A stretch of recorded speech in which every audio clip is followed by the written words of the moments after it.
Hey guys, welcome to Brax Podcast. Today we are going to learn about the APR family.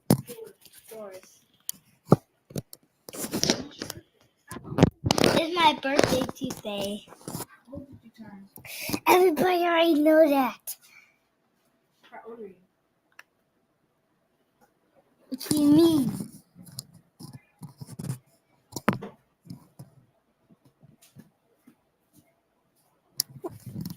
Good evening, everybody.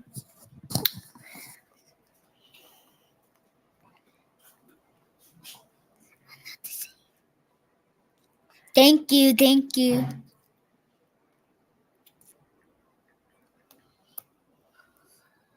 Tell them you want to give a shout out to everybody that gave you that donated. To give a shout out to everyone that donated. Talk louder. Donated. Say Miss Harris. Miss Harris. Thank you. Thank you. Miss Harris, thank you.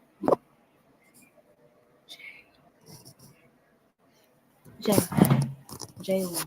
Jaylee, thank you. Jalen, thank you. Say Blair. I'm 7. Blair, thank you.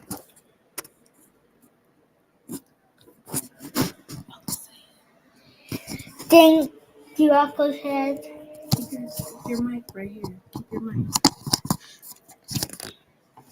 Type in the chat if your team didn't get penalized for APR scores. Also, make sure you like and subscribe. Say type in the chat if you didn't get any. Type in the chat if you didn't get any.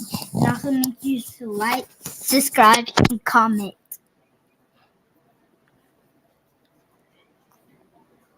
7.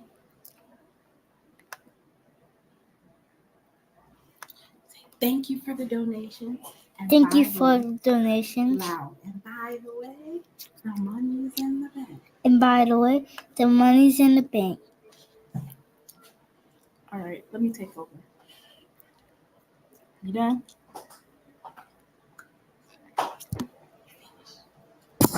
You finished? Finished about what? Are you finished? You want me to take over now? No. Okay, well, talk then. Ask everybody how they doing tonight. How you doing tonight? Comment in the chat. If your team didn't get penalized, comment in the chat.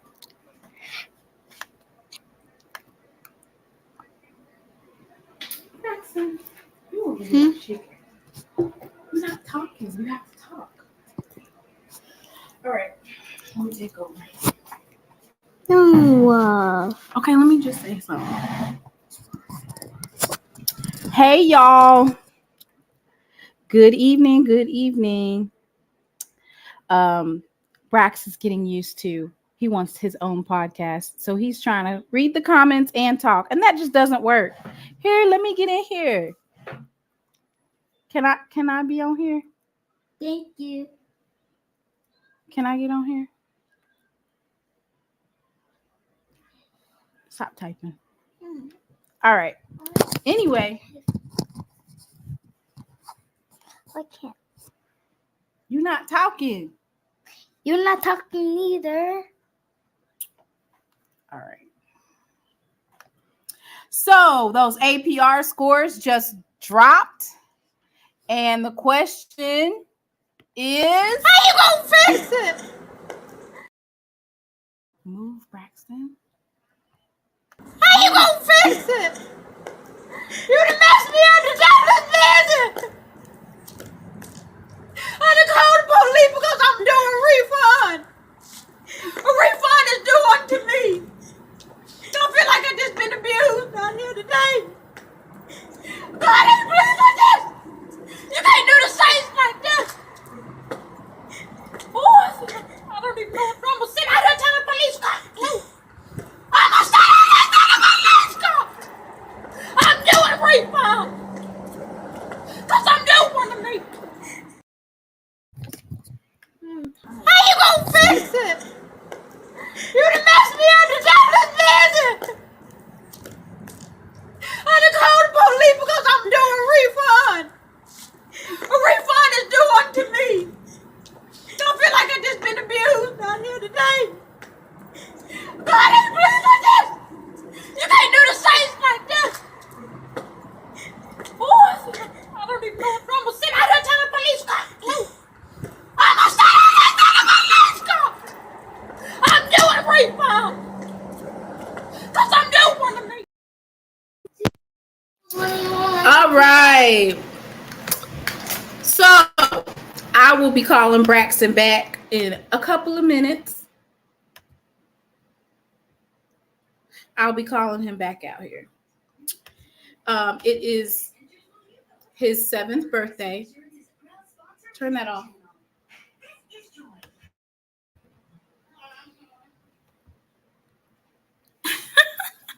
Braxton's going to come back, but I wanted to talk about the APR scores because there were some people on there that you didn't expect.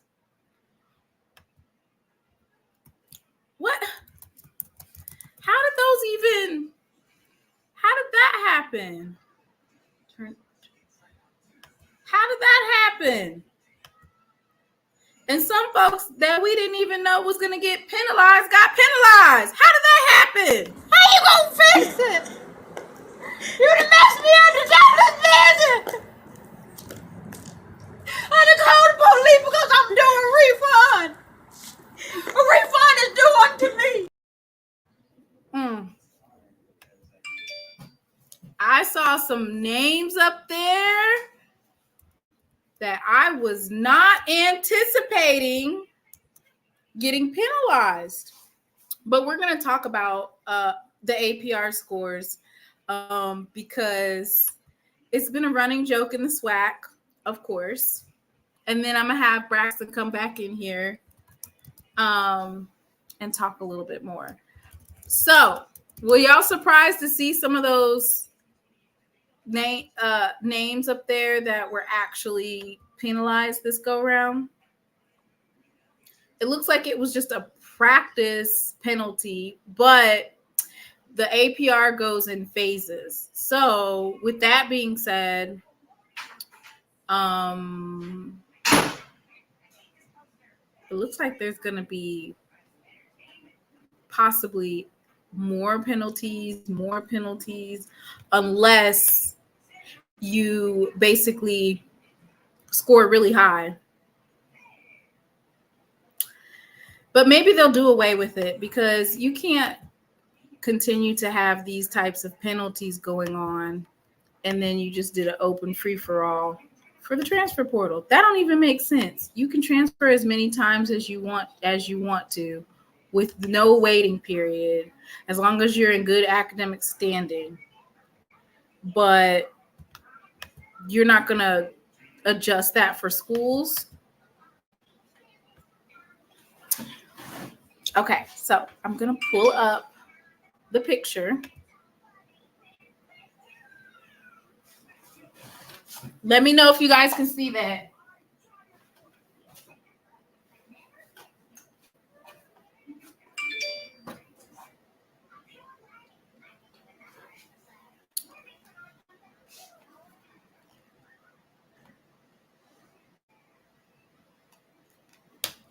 All right, so I see Alabama A&M on there with a 905.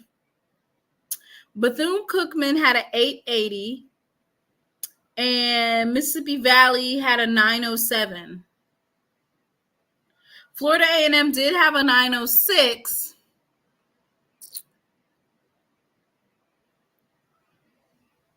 It says the NCAA isn't doing postseason bans again this year. Actually, they probably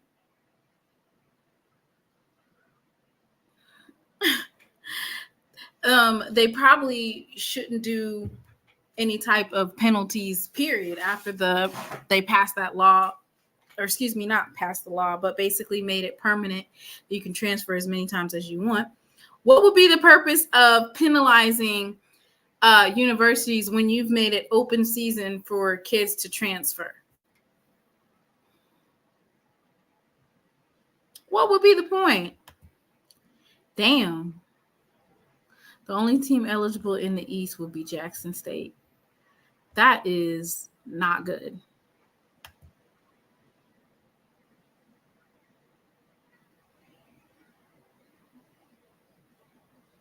Because you have to have a 930 or above. That's right. Sheesh. Alabama A&M 905. Alabama State 924. Florida A&M 906. Mississippi State, Valley State 907. What was? Yep. Oof.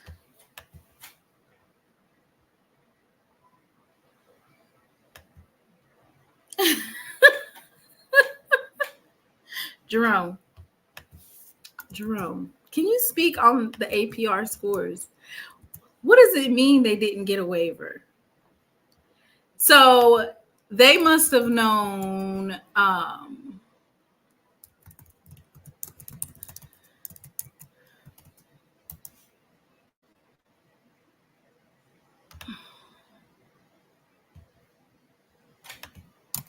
I mean,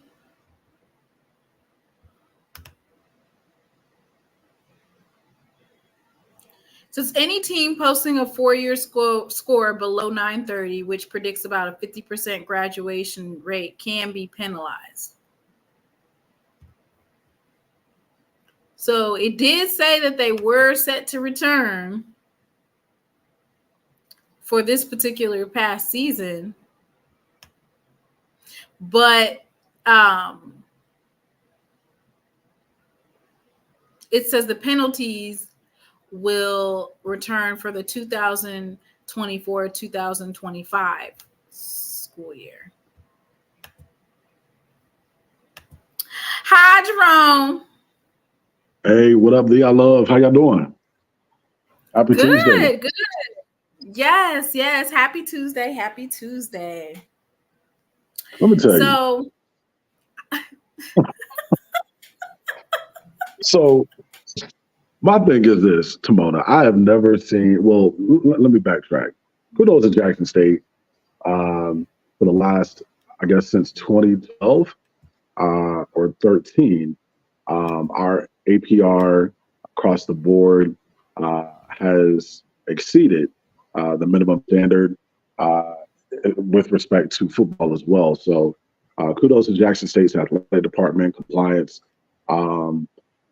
With respect to the rest of the conference and how APR is kind of going right now, it's very odd that the NCAA would just do reduction of practice time. It's especially with the SWAC conference, because the SWAC, as you know, they banned Jackson State and Southern. I remember, I think in 2011 or 2012, from postseason play. So it'd be interesting if this SWAC steps up and imposes their own bans on certain programs. I've never seen a team, I guess, make a jump that high up to 950 in 1 year. That is very odd. In all the years that I've been following APR, I've never seen a team make a single year jump to 950 like that. But I don't know. What are your thoughts, Simone? Okay, so here's my thoughts. First of all, well, it's not necessarily a thought. It's a fact that APR negatively and disproportionately impacts HBCUs. They do. And barring the fact that these kids are not graduating, right? We don't, And see, that's a misconception, because with APR, it's not necessarily students graduating, because that's the GSR.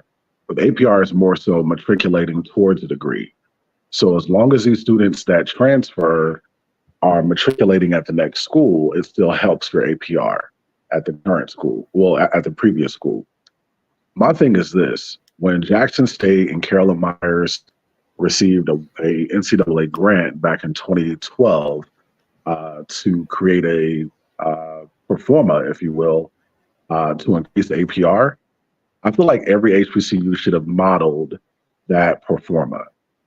But the fact that we've got schools with robust budgets, mind you, that are still struggling with APR, it's a head scratcher. So I didn't know this. This is what they do. So, and I'm going to go ahead and copy and paste this.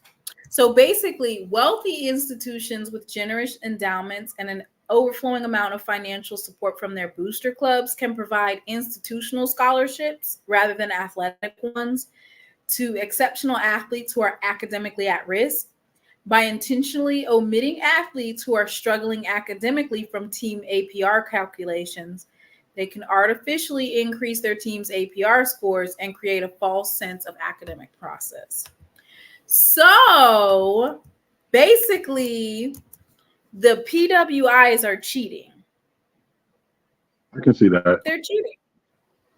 And the way that they're cheating is they're utilizing what they have, what is, of course, not at the advantage of HBCUs. So that basically says to me that, like, the Georgias and the Ohio States and even possibly even Colorado and other places, Right. that they don't have some of the athletes who are really, like, for instance, Deion Sanders, who didn't go to class for a whole semester and played in the postseason game. They probably had him on a different type of scholarship.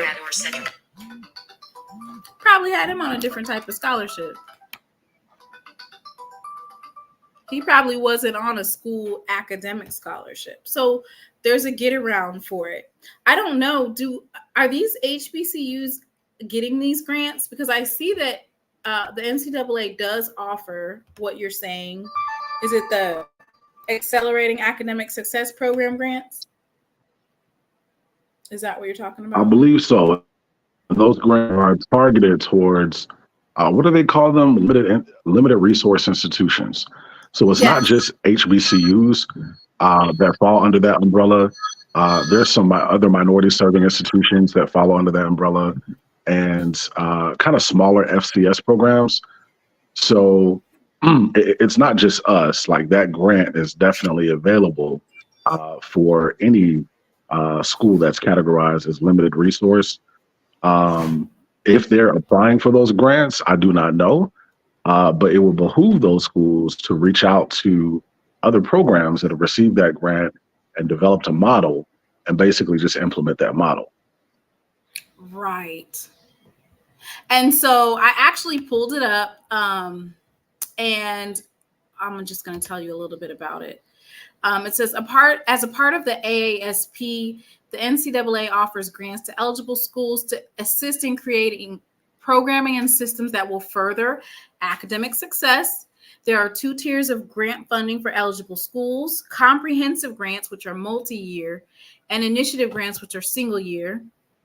23 comprehensive grants and 41 initiative grants. When choosing grant winners, the AASP Selection Committee considers various criteria, including presidential oversight, involvement of key staff, goals identified by the school's ability to match grant funds, and demonstrated sustainability of the initiative, the school's history in the NCAA Division Academic Performance Program, and the school's infraction history. To be eligible for a multi-year comprehensive grant, you must be a football championship subdivision or a non-football school, and be among the bottom 15% of active Division I schools from a resource standpoint. So they base that off of per capita school expenditures, per capita athletic department funding, and per capita Pell Grant aid. Recipients may receive a maximum of $300,000 of funding per year for 3 years, for a total of $900,000. Dang.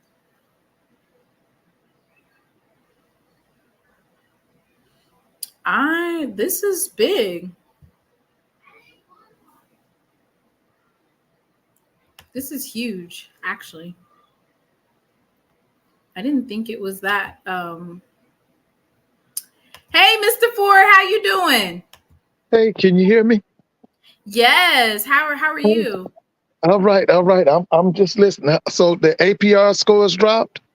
They did drop, and they penalized Alabama A&M. Uh-huh. And they penalized Bethune-Cookman. Okay. And they also penalized Mississippi Valley, with a reduction. Hey, Mr. Ford. Like a reduction. Jerome, how you doing? Doing pretty well, sir. How are you? All right. I'm just joining. I know I done missed everything. Well, Valley got $900,000. Jackson State got 900,000.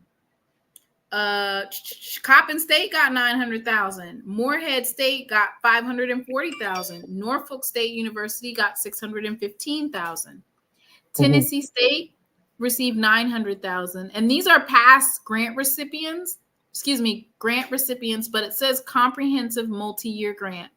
So basically, whatever that number is that you see, you would basically divide that into 3 years. North Carolina Central University got 694,338. Alcorn State University got 900,000. Delaware State University got 449,850. Florida A&M got 675,000.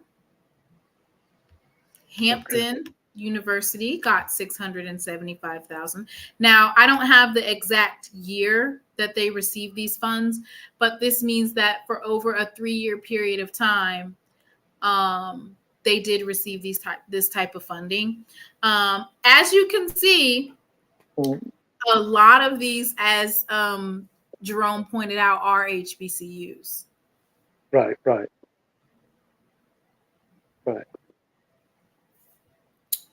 Dang. It looks like in 2014 to 2015, Bethune-Cookman received a one-time grant, and Alabama A&M a one-time grant.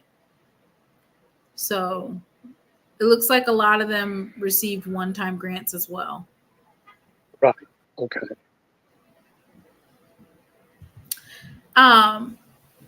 So that's interesting, right? Oh yeah.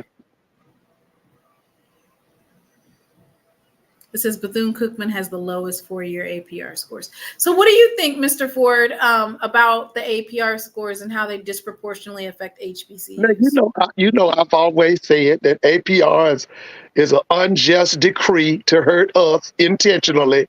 Now, you know how I feel about that. One thing, if you go through American history, there have always been laws and decrees against us to hurt us. So, as far as I'm concerned, they can kick APR out the door, just like they get ready to kick the NCAA out the door. I know y'all don't want to believe that, but they are, because this what we call it now, it's not the Power 5, we call it the Power 4, right? Isn't that what we call it now? Yeah. Them people getting ready to set up their own governing body, and Nick Saban gonna be the head. I don't know what we gonna do, because we don't think we can do nothing for ourselves. We feel like we have to have them people over us. But in other words, no, I don't have nothing for that APR stuff. It favors the richer schools because they got tutors and they got this, that, and we don't have the money for it. Also, which that makes sense. They also start, if they know that somebody is really, really talented, they'll exclude them and just put them on a different type of scholarship. Yeah. That's cheating. Well, one of the things they used to do at the University of Georgia was to keep those kids eligible, they would declare that they were special ed, and so they didn't have to go by the regular rules of the NCAA. And that's how they kept them eligible.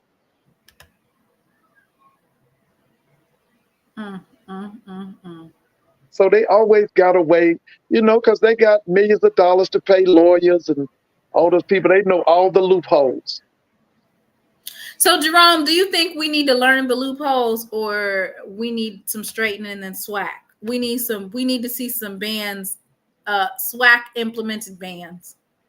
How about us leaving the NCAA? How about that? How about the SWAC, the MEAC, the SIAC, all the black conferences lead the NCAA? Can we do that? They never cared nothing about us. Are we going to go NAIA?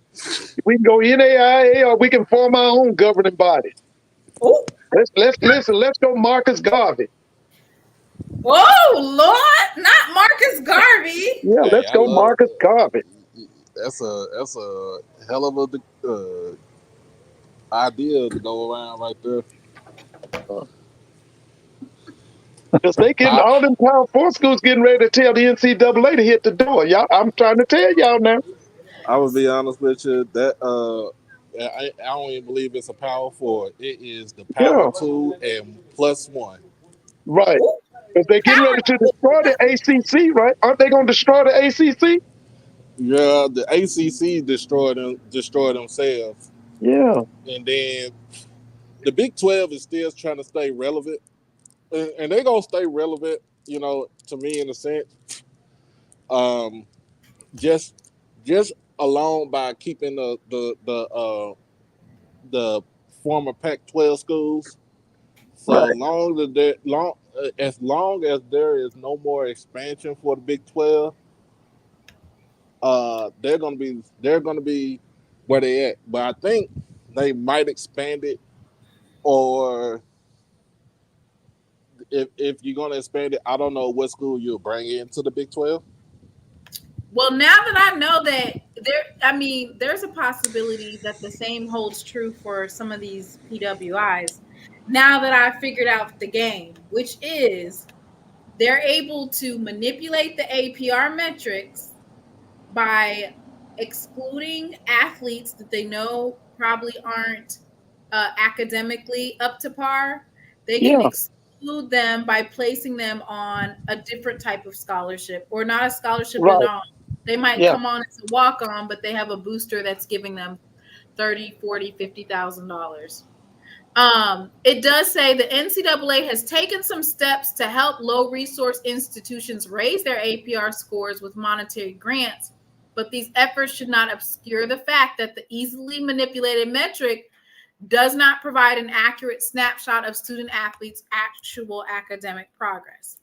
The NCAA needs to retire the APR metric and instead use accountability tools that level the playing field between rich and low resource colleges and universities. The NCAA should reconsider a combination of academic indicators to systemically improve student athletes' learning and graduation rates.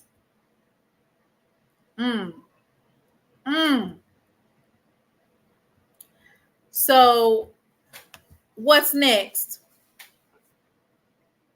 Let's do for self. That's right. How we gonna fix it? Yay. This, Mr. like I Ford said, let's said, come up with our own governing body. he said, where are we gonna get the money from, Mr. Ford? All this money we making in the SWAC and the meat. Listen, and I done said this over and over again. We gonna regret the day that we didn't combine the SWAC, the MEAC, the SIAC, and the CIAA. We gonna regret it. Wait, For why do we have to do that? We're stronger when we're united. That's what. Let me tell you something. They say that when all of the black celebrities go over to China and they meet with the Chinese people, the first thing the Chinese people always tell them is how great black people are in singing, in dancing, in all these different individual things. But they always remind black people one thing: y'all don't have unity. And that's what I'm saying. If we could bring all our conferences, if we could unify, we would Okay, be so so much stronger. so I would say this. Now, I would say keep all of the HBCUs under their various conferences. Yeah, but I want them to combine. No, not Combine. Yeah. under their own. Okay, so you can combine them under their own governing body, like you just said, right? I would agree with that. Yeah, you can still have you can have the CIAA, the BAC, the SWAC, the SIC, but it's got to be under one umbrella. SWAC One umbrella is totally different. SWAC culture is totally different from MEAC culture and CIAA culture. Yeah, but both of them, let me tell you something. In the eyes of America, they're all niggas.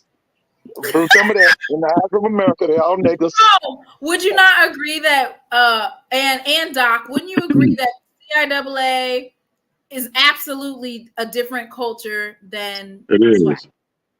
Yeah, but listen, we shouldn't allow that to stop us from unifying. Okay, listen, I got relatives in Philadelphia. They different from me. They think different from me, but we still the same family. But I got relatives in California. They think different from me, but we still the same family. You don't want to put weak. I'm not saying weak, and I'm going to let Jerome finish. But you don't want to put weak football with strong football, and then we can work. Listen, that can be worked out. That can be worked out. Listen, I don't have no problem with Jackson State playing Miles College, even though they Division II. I don't have no problem with Jackson State playing Tuskegee, even though they Division II. We can work that out. I'm talking about the culture, like CIAA. That's a basketball conference. SWAC is a football conference. But listen, we can listen. That those are minor details. Those are minor. Yes, they are. They're minor details. That can be worked out. No, they're not. I feel like. So go ahead, Joe. I'm sorry. I do agree with Mr. Ford. It would be great if we could come together and unify. But I think what Timon is mentioning, outside of the culture of the sport, with respect to placing emphasis on certain sports and attendance and engagement and support, there's a variance in philosophies among the presidents and the chancellors, and I think that would cause a lot of issues as well. And Mr. Ford, you might be privy to this, but Mr. Ford, you might be privy to this, but there was always, in the old MEAC, there was long-standing beef and issues between the presidents and chancellors of A&T, Hampton, Howard, FAMU. There was a power struggle, and there was just a difference of philosophies, and it went back to the 80s. And I think, when you throw in the philosophies of these presidents from the SIAC and then, of course, the CIAA, I think it becomes a cluster, if you know what I mean. And, in theory, I do agree with your sentiment. I would love for all of our conferences, including Tennessee State, to come together in like a big consortium, if you will, of a conference. But it's just the philosophies.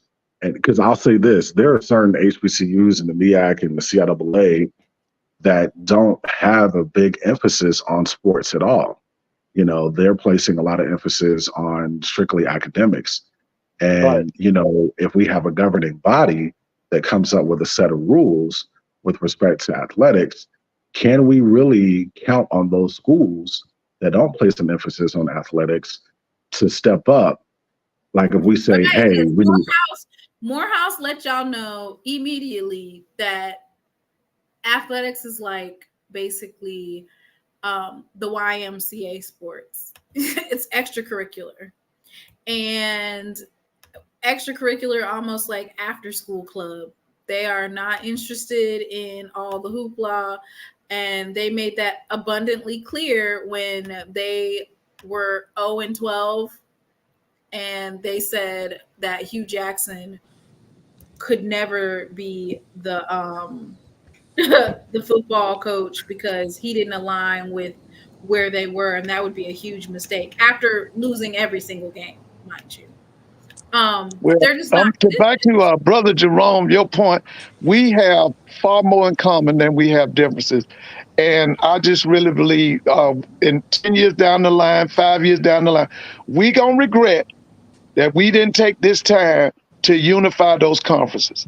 We're going to regret it. I'm just telling you. Why do we have to regret? Okay, so this is what I think. Bar none, I think that the SWAC has the strongest conference out of everybody. And I don't have no problem with that, but the SWAC is not an island unto itself. It's not an island unto itself. We all interconnected. We got to start thinking as a nation. Everybody can't go. Tennessee State, everybody can't go. Listen, Tennessee State is irrelevant because they want to be in that hillbilly conference. They irrelevant. Yeehaw. Yeah, all they want to do is play Tennessee Tech and Austin Peay. We ain't got time for them. Let them go on and go bankrupt. And then to your point, Mr. Ford, you also got to throw in there, with A&T and Hampton with respect to their philosophy. It's like they don't want to be, I think Mr. Ford dropped. Right now, it doesn't appear that they want to be, when I say they, I mean their administration, wants to be affiliated with the HBCU conference. So that's another caveat as well. But it would be, because we got some powerhouse schools with respect to fan bases, culture, football tradition, basketball tradition, from Delaware all the way down to Houston. Can we get all the schools together to be on one accord to get that done. I don't know. I think it's a great idea, but I honestly feel like, Timona, going back to your question a couple minutes ago, we definitely need to utilize the resources that we have. Timona, I sent you a screenshot in your inbox, but we do have alums that actually work for the NCAA. We've got alums that have deep connections with the NCAA. So we should maybe lean on them with respect to creating a formula, getting some additional resources, finding out solutions. That's a good first step. And then, for those schools that are struggling with APR, Timona just mentioned there's a whole lot of different, well, there are grants out there specific to limited resource institutions. Apply for the grant. If Valley can, and this is not a shot at Valley, but if Valley can get, 900,000, I'm sure some of these other limited resource schools can get the same. I think in a sense what we was talking about, but I was thinking in the sense what Mr. Ford was talking about, that we're so intertwined, that all the conferences are intertwined with each other, because if it wasn't, I'm outside, y'all. So if it wasn't for the CIAA, you wouldn't have the MEAC format. And if it wasn't for some of the schools in the SIAC, then some of them would not even be in the SWAC. So it kind of, you know what I'm saying? It kind of intertwines itself to what Mr. Ford is talking about as far as having one strong HBCU conference.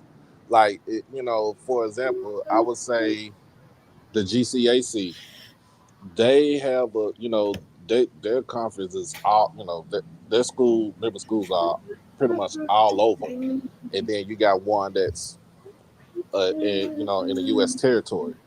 But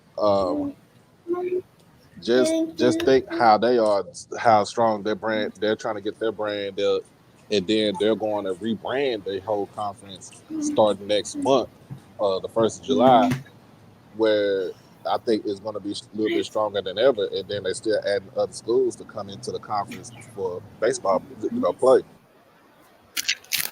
And that's another caveat. So with baseball, if we set that precedence to say, hey, every member school has to have a baseball team, will schools like North Carolina Central that just got rid of their baseball, will those schools that don't have baseball, do they have the capacity to bring back that sport, or golf, or any? So I think conversations, especially tough conversations, need to be had. But let me ask you this, Mr. Ford. To Doc's point, with kind of like the super conference that's already out there, what would be the advantages of having all 4 HBCU conferences aligned? Like, what would be some of the financial advantages? How would we get attendance up across the board, travel expenses? What does that look like? I think first and foremost, you would see an increase in the amount of money that the individual schools would make. I know some people would say, well, that's hypothetical, but I really do believe that it would definitely help our Division II schools to be able to have and to host, say, the major schools like the Jacksons, the FAMs, say Jackson State would have come to a Tuskegee. That would be a big gate for a Tuskegee. For Florida A&M to come to Albany State, that would be a big gate for Albany State. But the other thing that I'm looking at is that we're all in the same boat. We're at the bottom.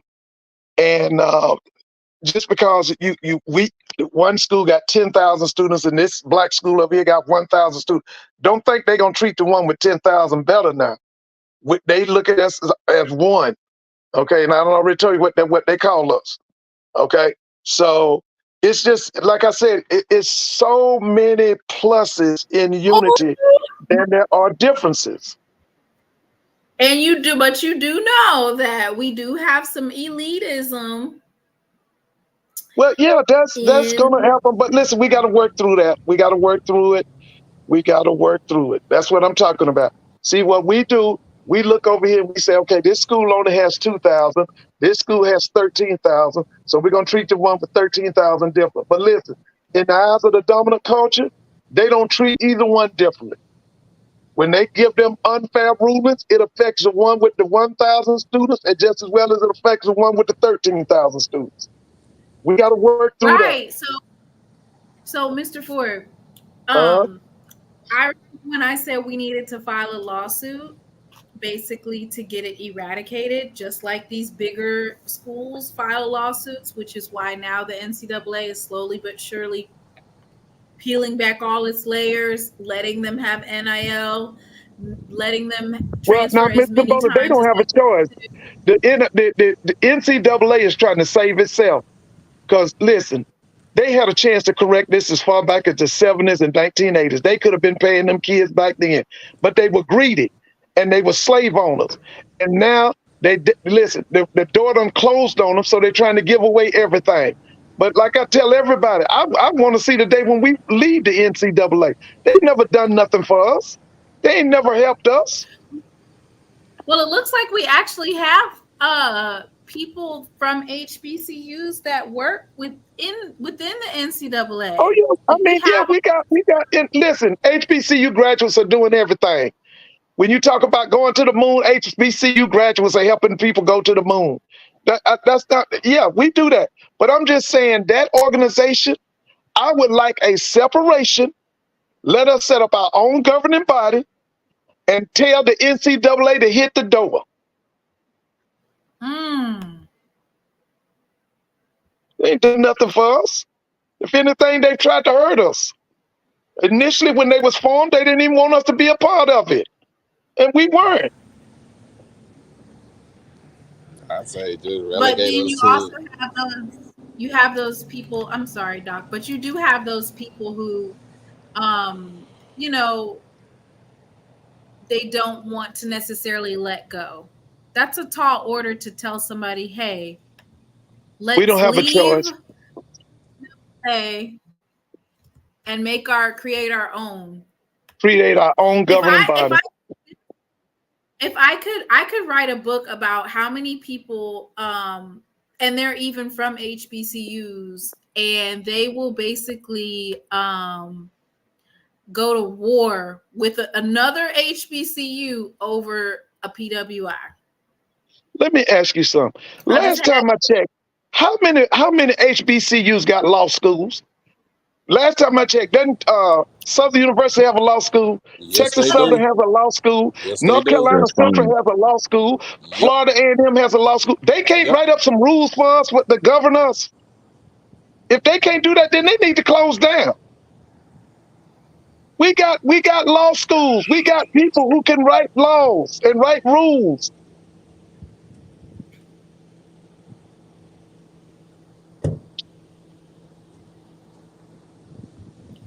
So Mr. Moore says that it's a lot of money to walk away from, and athletes aren't going to come play for us if we aren't associated with the NCAA. That's hypothetical. And you know what? I'll say this. I think the first step to liberation, Black liberation, is freeing the minds of the student athletes. I think the HBCUs are not the concern. It's the Black student athletes whose minds need to be liberated. Once that happens, then of course a big super conference would be nominal. But until then, I feel like that's ground zero. I mean, to me, I think it's still possible to have a super conference. Look, I mean, just be honest, just to be real with you, I wouldn't say look at the SEC, but I would say look at the Big Ten. They stretch from New Jersey all the way to Washington State, up to the state of Washington. Seattle. Right. So I think you can. We're gonna see how it's gonna work. Is this okay? Is this where Colorado is now? No, Colorado's Big 12. In the Big 12. In the Big 12. Okay. They even go to the Big 10. They won't survive. We're gonna see how well this works. Because all I'm gonna say is this: when it comes to like all this shifting, we might think that a conference is more stable than another, and then all of a sudden down goes Frazier, like the CAA. It was 15 plus teams deep, and we're just like, oh my goodness, this is such a strong conference. They've gotten bigger, they've gotten better, and then boom, now you have but Mr. Mona, it connected. wasn't shifting. It was the networks bought out the conferences. The Yep. networks destroyed the Pac-12. They took the big money makers out, put them in the Big Ten, and then they put the money behind the Big Ten and the SEC. So it's actually was a takeover by Fox and the ESPN and all of them major networks. That's what it was. Go It was a back and takeover. go back, and Mr. Ford and Jerome, y'all can look at. Remember this. Go back to the hearing.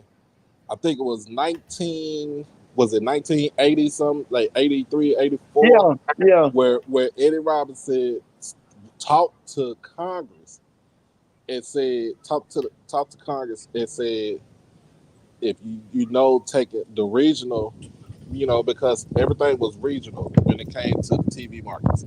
So the Southwest had their own, Southeast had their own, the West Coast had their own, Midwest had their own, and the Northeast had their own. So if you take out the regional not say broadcast, but just the regional television market, and you put it in the hands of a super a super television like basically ESPN. This is the other thing, that there's not Fox News and all these other places are not going to give us a fair wage when it comes to media rights. And I keep on telling you that I don't think we should depend on them when we got people like this HBCU Gold. We got them. I mean, I love everything about them. I thought that their telecasts these last 2 years have been quality. What has it been, 2 years or 3 years? They've been telecast 2 years. I haven't had any problem. I thought that from the first to the second year, they got better. I say work with the people that work with you. Byron Allen want to work with you. Let's just work with him.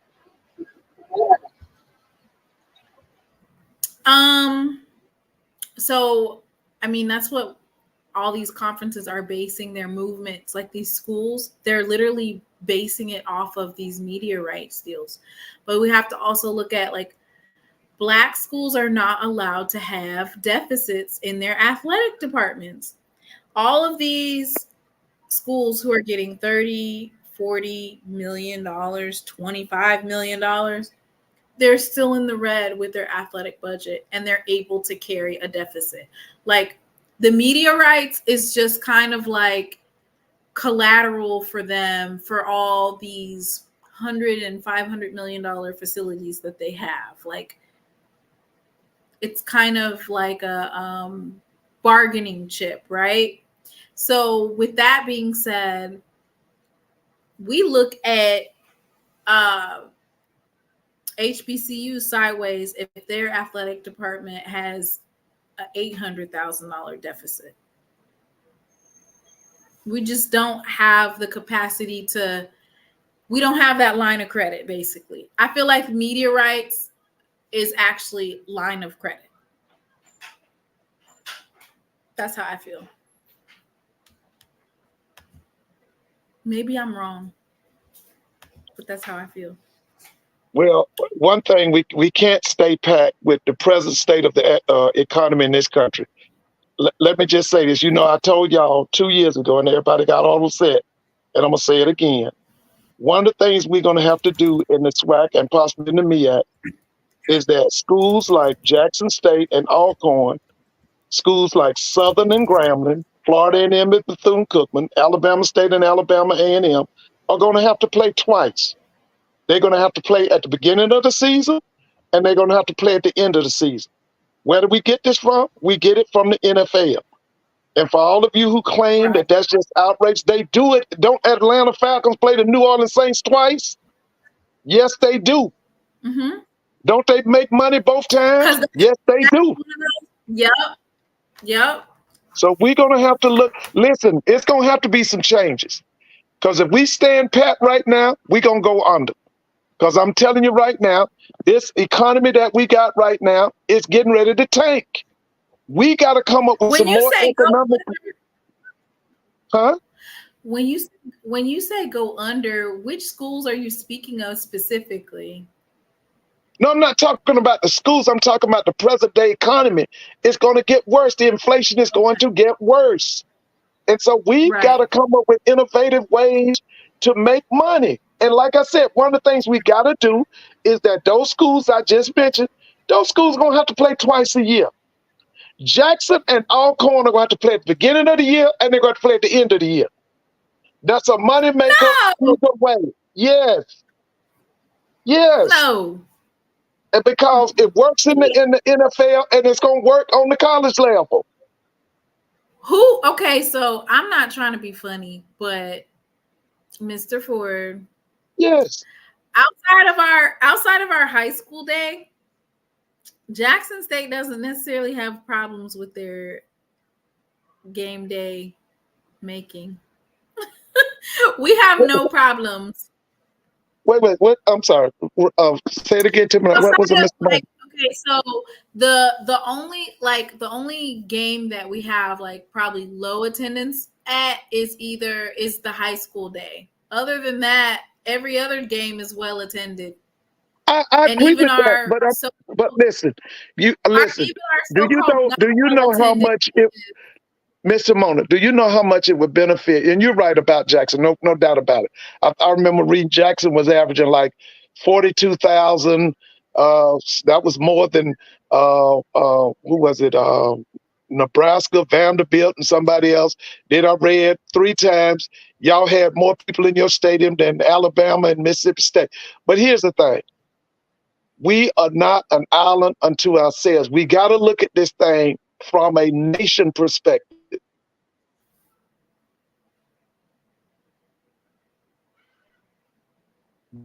This would help not only Jackson State, but coming up with ideas that's going to benefit the entire body, not just individualism, but the entire body. And we got to do it because, like I said, if you don't understand that this economy is going to get worse, I understand, but it's going to get worse, and we got to come up with ideas to help make money for our athletic institutions. We don't have a choice. Mr. Moore says that we're not going to see the same game twice in football. We have more than enough games to not do that. MEAC has 6 teams and they aren't doing that. And I will say this, yeah. Mr. Ford. Well, Mr. Moore, for now, listen, for now. But remember, it's going to get worse. Okay, so here's a question. This economy is going to get worse. Now, we're basically fold up the football program.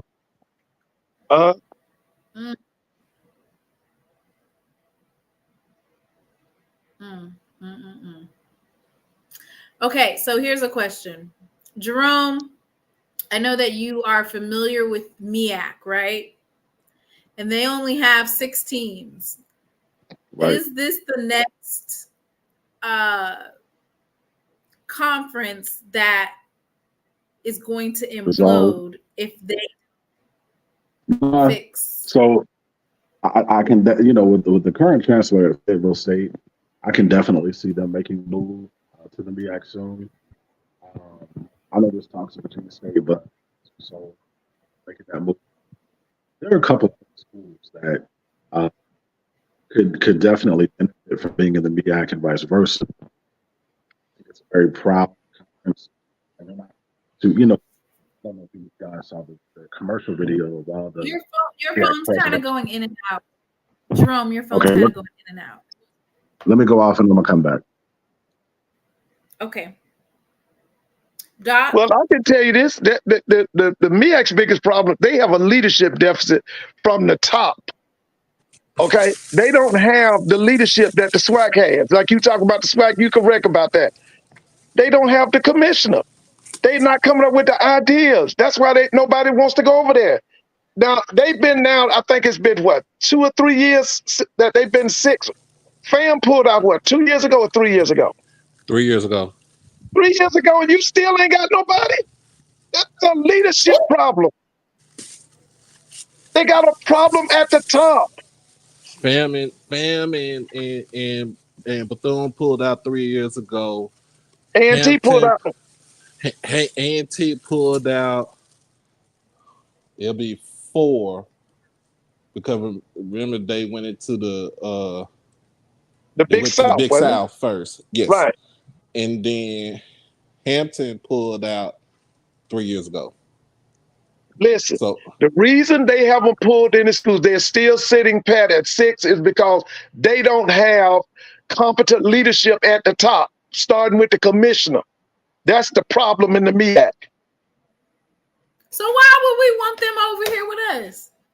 I've just, Mr. Mona. Oh, I'm sorry. There are a lot of things we have in common, more so than things we don't have in common. It makes us stronger to be unified. I absolutely agree that the more there's strength in numbers, I absolutely agree with that. I agree with that. Jerome, you were saying earlier about, well, I asked you about, do you feel like the MEAC, which has 6 institutions and hasn't added anybody in the last 4 years, are they imploding? Can you hear me okay? Yeah, I can hear you now. Great. Okay. So I don't feel like the MEAC will dissolve. I don't know if you guys remember the commercial that the MEAC had a couple of years ago, maybe last year, where all the presidents came together and they basically gave their vote of confidence or just allegiance to the MEAC moving forward. It's a very proud conference. And then you look at the things that a school like Fayetteville State is doing. They've got a very young chancellor, big visionary type guy. I can definitely see Fayetteville State making a move to the MEAC pretty soon. They've got the facilities, the consistent athletics, the support, and I guess, you know, they're in a pretty good market in between Durham and Orangeburg to be a good buffer. And then, you know, we've heard about Virginia State and some other schools. So I can see the MEAC bringing in a couple of additional schools to bring the total to maybe 8 or 9 schools in the next year or so. But again, to Mr. Ford's point, it's a great idea, right? To maybe combine the conferences. I just think at the end of the day, the philosophies and just the overall mission, like when you look at HBCUs, yes, we're awesome, but we're not monolithic. We all have different missions, we have different goals and visions, and I just think the philosophies of a lot of the schools are going to vary to the point where it's going to be a struggle. But to Mr. Ford's point, yes, we got 5 law schools among the HBCU community. We can make it happen, but I think the tangible benefits would have to be substantial to get everyone on board. And to Mr. Ford's point, some of those tangible benefits, if we could work with who wants to work with us, like Byron Allen, as you mentioned, HBCU Go, that's a good starting point. But honestly, I think that we've got to clean up our houses a bit, even within the SWAC, to get the, you know, SWAC ADs and presidents and chancellors on the same accord and the same vision. I think that's a good start. Thank you for all my birthday. Thank you for all my birthday. Yeah, I just listen. You know, I'm gonna say it again. We got to come up with some new ideas, some new innovations. If not, we're going to implode. Because I mean, I don't know if y'all don't want to accept it or not. America is not the superpower that it once was. We're acting like we're a little paper tiger. And so in order to save our institutions, in order to save athletics at our schools, we got to unify and we got to come up with new ideas. The old ideas, the old traditions that we've used in the past, they're not going to work.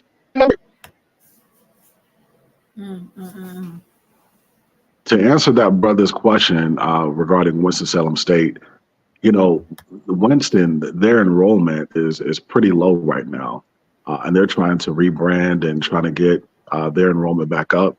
I think Fayetteville State's enrollment is like right at about 7,000, and it's been pretty consistent. I think the issue, Edwin, is funding. The state of North Carolina is going to take care of Central and A&T first. Fayetteville State is getting a lot more funding right now. I looked at some numbers that Roland Martin posted on Twitter a couple of weeks back, and I was shocked that Fayetteville State is way more funded than even Jackson State. So the state is putting a lot of money, into certain HBCUs here in North Carolina. I think that they may not have the infrastructure per se. I know they play in that big stadium, but I think it's rented, and their basketball arena, it's like a sweatbox. And then you couple that with the low enrollment, which of course you got to have revenue. I don't think Winston is in the space or has the capacity for a D1 move and to add additional sports. And then they would need, they've got a great fan base, but only when they're winning. So for whatever reason, they haven't been hiring the right coaches to be successful. But yeah, I can see Fayetteville State or Winston, even Bowie State, Mr. Ford, with the Maryland HBCUs winning all that money in that lawsuit. Bowie has, greatly increased their infrastructure. So I could see Bowie as a good buffer as well, because you've got Delaware State there and other Maryland MEAC schools. So it could work. I can definitely see, the MEAC kind of saving itself. But yeah, Winston, that's a no-go. What about Virginia Union? Can they jump to the MEAC? I mean, they definitely have the athletic prowess and tradition in football and basketball. I just don't know if they've got the money to sustain that. Because again, you got to add baseball, you got to add, other sports. They'd be a great addition from a regional standpoint, because they'd be right there, Norfolk State, and then right up the road, you got the DMV schools. So they'd be another additional good buffer. I think it would work. Like you say, I think once they got the money, I don't have no problem with Union. I don't know if Union would be interested in doing that because Union is a major member of the CIAA, but I think Union could hold this on in the MEAC, football and basketball, men and women. Yeah, I remember them knocking off Hampton in football about a year or two back. Yeah. My thing is, I just think we need to come together. I think we need to come. We need to all get all these presidents of all these universities, whether they're on the on the East Coast, the South, the Southwest. We got to sit down. We need to get in one room. Let's work this thing out. Because if we don't work it out, ain't nobody got no plan for us. The only somebody got a plan for us is us. We got to come up with a plan. Because I'm telling you, economically, things are going to get worse. So the only thing with that is that also becomes, that has nothing to do with athletics. That becomes with institutional control, financial management, making good choices, getting grants. And once again, I mean, everybody keeps talking about how filing a lawsuit will take hundreds of years or 30 years. But at the end of the day, that's the only way you're going to get the accountability. You're not going to basically make up for 150 years of oppression, and you're not going to make up for the inequities by saying, let's do a fundraiser, or let's work together, or let's do this and let's do that.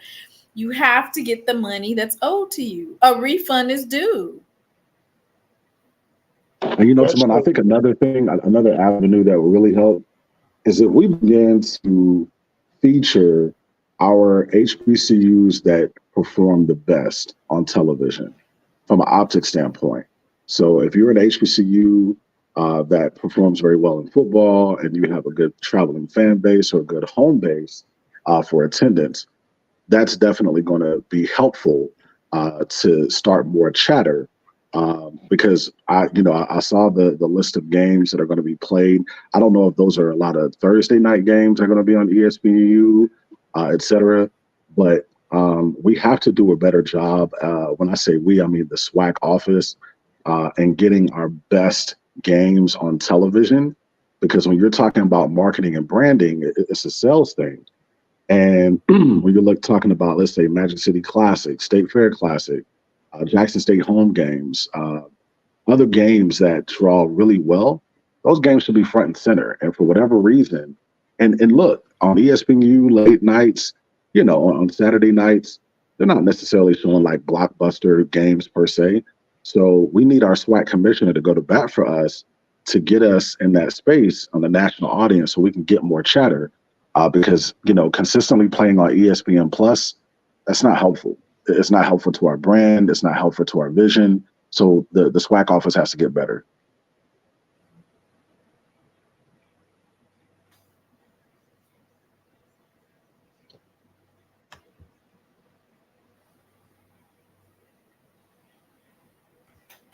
What you think about that, Mr. Ford? Mr. Ford said, y'all better get it together. We going through a recession. I honestly think that we have to be prepared for it, of course, with housing and stuff like that. But I honestly think that the enrollment of HBCUs are going to increase.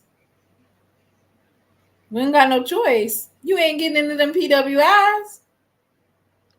Especially if they reverse, Brown versus Board. I can definitely see that coming down the pipe. Okay, so that's why we need the lawsuit already in place. The lawsuit for equal funding, put that already up in the map so that when they do say it's separate but equal, it needs to be, it can be separate, it needs to be equal.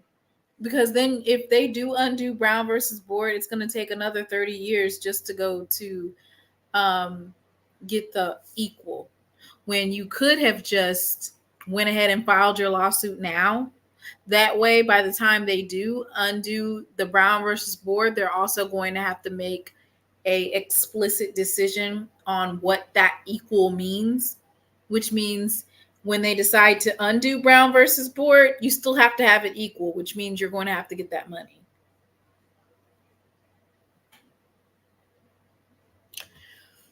Who made that rumor up? This would be big. North Carolina A&T coming back to the MEAC, that would be huge. Please. Man. Hampton said they too bougie for y'all. They not coming back to the MEAC. I think that's going to be contingent upon whoever A&T's next chancellor is. Yeah, I agree with. Because it's been a disaster. They destroyed they destroyed the best program we had at the Black College Sports at that time. They were the toast of the town in every sport. They were winning in football, men and women's basketball, track and field. They were winning in everything. And they just came in and destroyed their program. They just destroyed it with a stroke of a pen. How you gonna fix it? I don't know. Go back to the MEAC. That's how you fix it. You have to get out of the mindset of the white validation. The white validation. Go back to the MEAC. We can compete with the white. To go independent. Get out of that. What's it? CAA, whatever that thing is. It says AT&T is not slinking back to the MEAC. They got too much pride. Well, it'll be like you said it, because ain't nothing equal about A&T being in that CAA. Because I done told y'all. It's going to be dissolved in 2 years, and they're going to be fishing for yet another. I would say this: Hampton will be back in the MEAC before A&T. But what about our other schools that's in all white conferences, like our Langstons, our Lincoln, Missouris? Those schools, those are in pretty much all white conferences on the NAIA level. What we do about those? Well, like Lincoln, I know they were in the SWAC a long time ago, if I'm not mistaken. But Lincoln needs to if there's any school that should sue, because they are a land grant institution, it's definitely them. I think they've been more systematically disenfranchised than any other land grant school. Well, with I guess with the exception of South Carolina State, but if they can get their money together, I don't know how far away they are from like Grambling, and I guess Grambling would be the closest school to them, right? Lincoln University in Lincoln, Missouri? No, I'm talking about Langston in Oklahoma. City, So, Missouri? Oh, you talking about the Langston? Yeah, Langston. Oh, yeah, Langston. Langston's in Oklahoma, right? Mm-hmm. You got Langston that's in the Sooner Athletic Conference in NAIA. Like, Well, are they close to any other HBCUs? The closest one that they're going to be close, they're going to be close UAPB, Pine Bluff. Okay, yeah. Prairie View. How far are they from Houston or Dallas? Langston is, I know Langston's like 3.5 hours from here, from Dallas. Okay. So like 7 hours. From Houston? From Houston. Okay.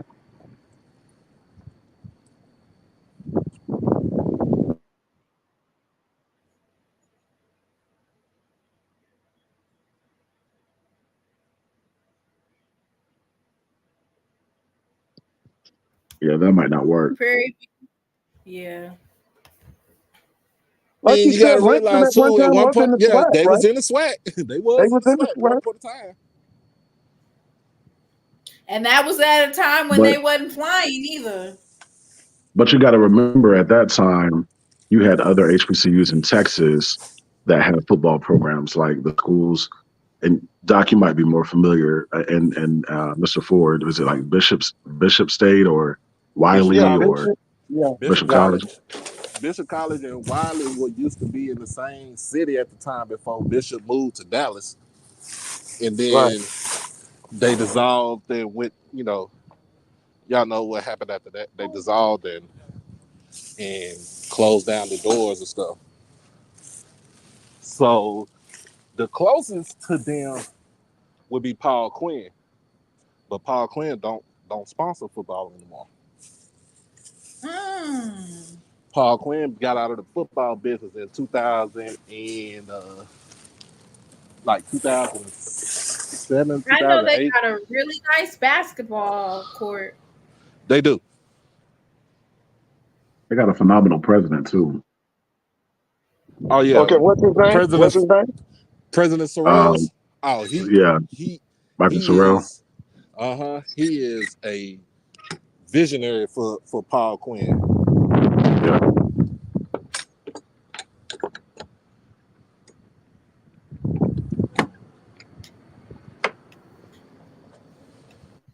I think there's just too much difference of opinions for where athletically where these schools want to go. So the SWAC is trying to be competitive and go against mid-major schools and even some FBS teams. And so for me, Mr. Ford, it would be hard for SWAC schools to commit to playing a lot of D2 schools, especially in football. So you saying you'd have a problem with Jackson playing Tuskegee? Tuskegee needs to play Alabama State, and I thought they didn't. Yeah, but I'm just saying, like, we're not. Last year? Yeah, they did. That's what I thought. But they played Alabama A&M for their homecoming. But for A&M homecoming, you have to understand, like, athletes will play, but when it becomes like a habit or something, the student athletes look at it differently. Maybe I shouldn't commit here because I want to be competitive, because they all have a dream of going to the NFL. And there's even though it could be a stereotype, right, about HBCUs and talent and also strength of schedule, And so for us, it's going to be hard for us to commit to that. Unless you do have like a money game where I guess Tuskegee and Alabama State is a example of that, where Alabama State's giving out a money game and they lost. And I'll speak on the elephant in the room. I honestly feel like we're going to have to increase revenue by getting Black people to buy into their local HBCUs to support. When it comes to ticket sales, parking, concession, all those things actually matter. In addition to, of course, sponsorships, things like that. But we've got to get out of the mode of seeing this declining trend in HBCU attendance. And I'll be honest, we've seen a declining trend in college football in general over the last 15, 20 years. But we've got to get, and it's not a CIAA thing, it's not a MEAC thing, because we see some SWAC schools whose home attendance numbers have been falling. We got to get back connected with the communities that we directly serve. We've got to get them to buy into coming to our games. We've got to increase and improve our game day experience with the marching bands and just tailgate, et cetera. Those variables are very important as well in what Mr. Ford's vision is all about.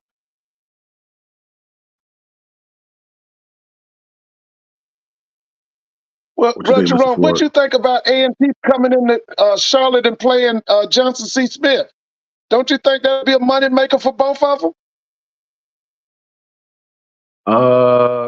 So here's the thing with Johnson C. Smith, man. They're kind of unique. They're like Oakwood. I don't know if you're familiar with Oakwood out of Huntsville. A lot of their students traditionally, historically, they come from like the Upper East Coast. And then when they graduate, I mean, they're definitely here in Charlotte, but the bulk of their alums typically go back to the Upper East Coast or like to Chicago, LA, et cetera.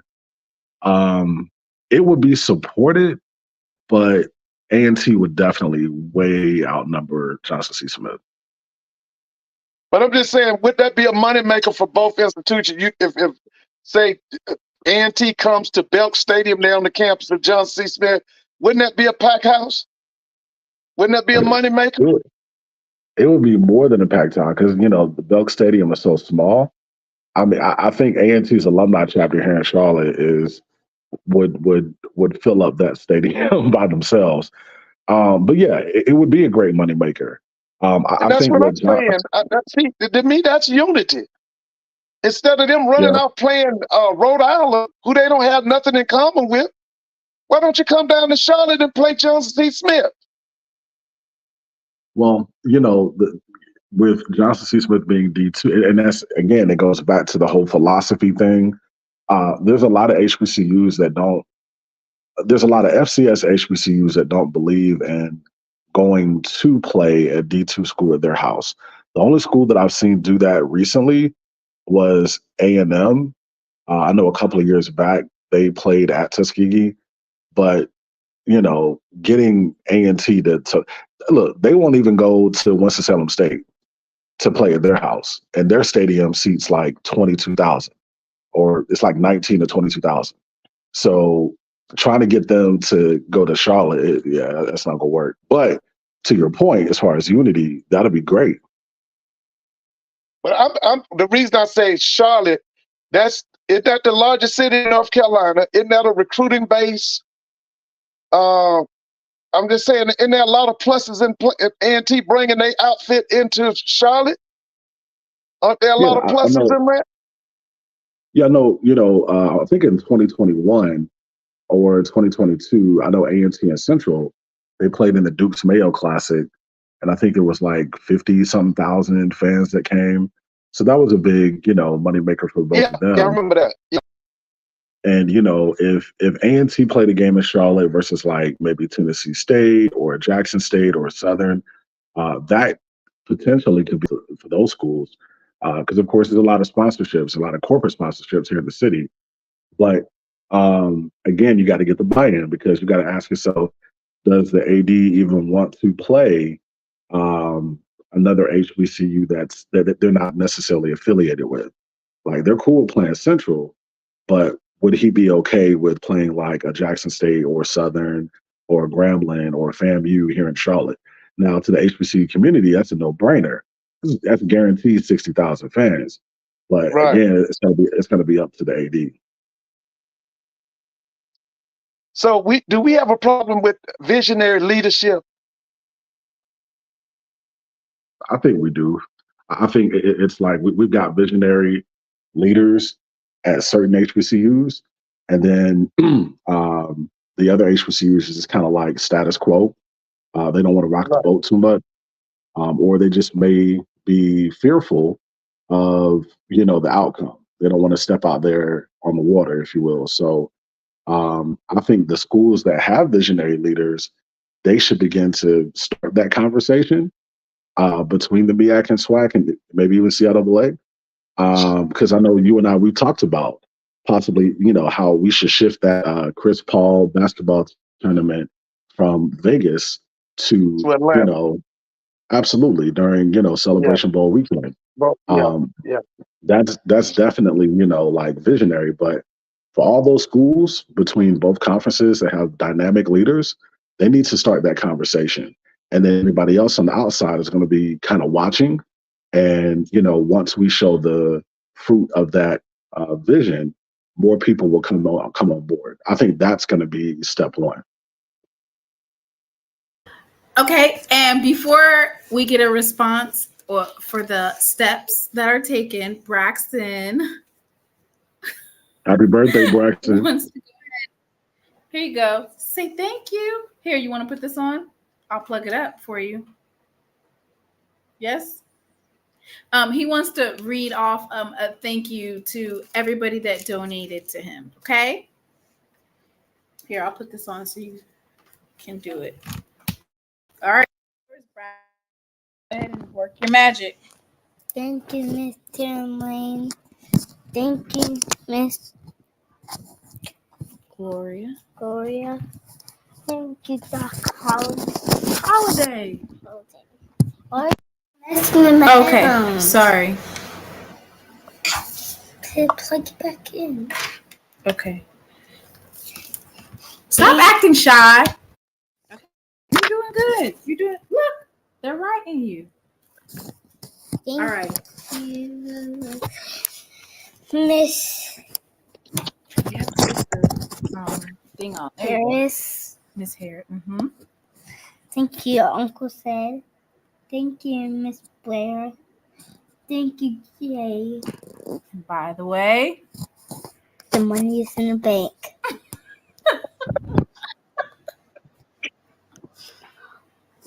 Tell Braxton to see. It's the year of the Rattler. Oh, right. Oh, and say hi to Mr. Ford. He's on there. Hey, Mr. Ford. Hey, Brax, how you doing? Good. All right. All right. Listen, you got Brax swinging that tennis racket. Did you buy him his tennis racket yet? Mr. Mona.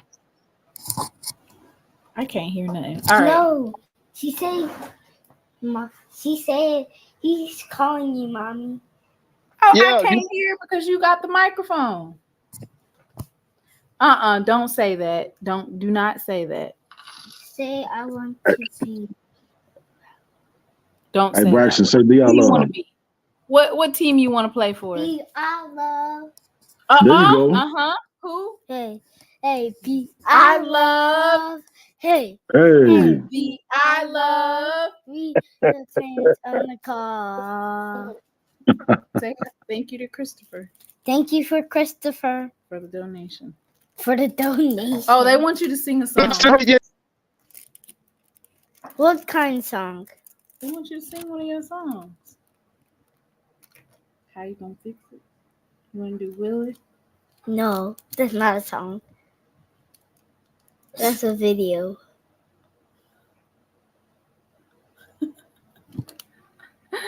Oh Lord. Did You'll come back and sing a song, okay? they put me on mute again? No. Why? I don't know. Here. Why? I'll come get you later. Why did you put me on mute? I didn't. You're not on mute. All right. Hello. I didn't put you. Did you buy his tennis racket yet? His tennis racket? Yeah, buy his tennis racket so you swing that tennis racket. Braxton might play baseball, but right now he's playing soccer. Oh, okay. Well, get his tennis racket. Tennis? He might be the next Arthur Ashe. Yeah, I want to play tennis. That's right. Get his tennis racket. Yeah. He'll come back and do a song, y'all. I didn't have a song ready for him, queued up. Let him sing that fight song by Bethune-Cookman. Oh, yeah, he does like that song. I do, too. I like that song. Lord, why you gonna have my baby singing? You heard him. He said, oh, the I love. You didn't hear him singing it? He was singing. Can he sing Get Ready? Can he sing that yet? No, he can't sing that. He can't sing Get Ready. He can play the Wildcat song, but I gotta watch it. He's over here reading, talking about it's the year of the Rattler. The year of the Rattler, baby. All right. I thought it was the year of... Anybody heard from Miss Lori? Anybody heard from Miss Lori? Oh, Mr. Ford, let's talk about the tea, y'all. I don't have no tea with me. I do not have any tea. Let me see what I got. It's some tea, Mr. Ford. Yeah, what is it some good tea? Oh, it's hot. Piping hot, y'all. Piping hot. All right. So Braxton, he's in rare form, and I'm just letting him rock. Braxton was supposed to have his Welch's non-alcoholic sparkling rosé for his birthday. I finally got Brandy's highly recommended XXL mango. 16%. It's wine. Have a glass of wine.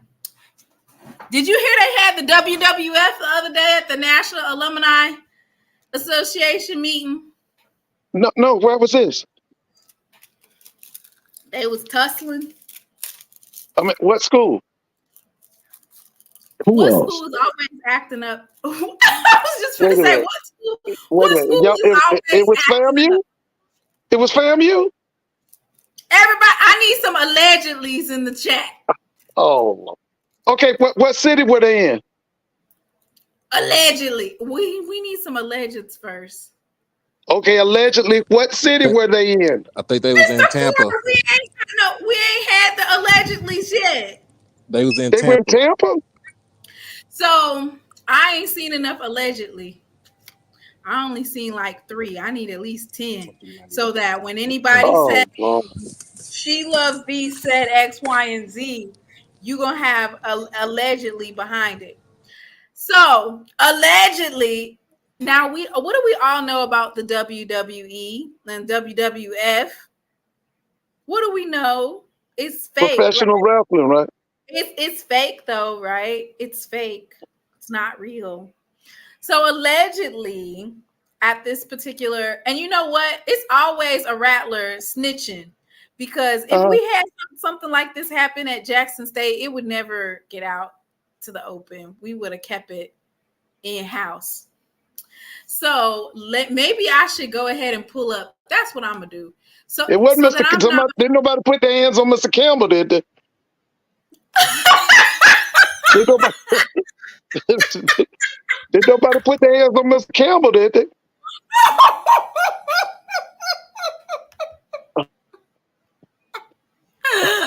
They know better. Stop it. Because if we'll put Doc, you're gonna be Mr. Campbell's bodyguard now. Let me. So I'm gonna read the tea. So that's what I should. Hey, I'm already a whole foot taller than him. That's what I'm saying. You can be his bodyguard. Don't let nobody assault Mr. Campbell. I'm already a whole foot taller than Mr. Campbell. So first off, how in the world did you go from the T to making up that thing? Talking about, did nobody get Mr. Campbell? Did they? No, nobody got Mr. Campbell. Okay. So allegedly, there was an incident that took place between the OBG and a booster. You know who OBG is, right, Mr. Ford? No, you got to tell me that. Original Big Girl.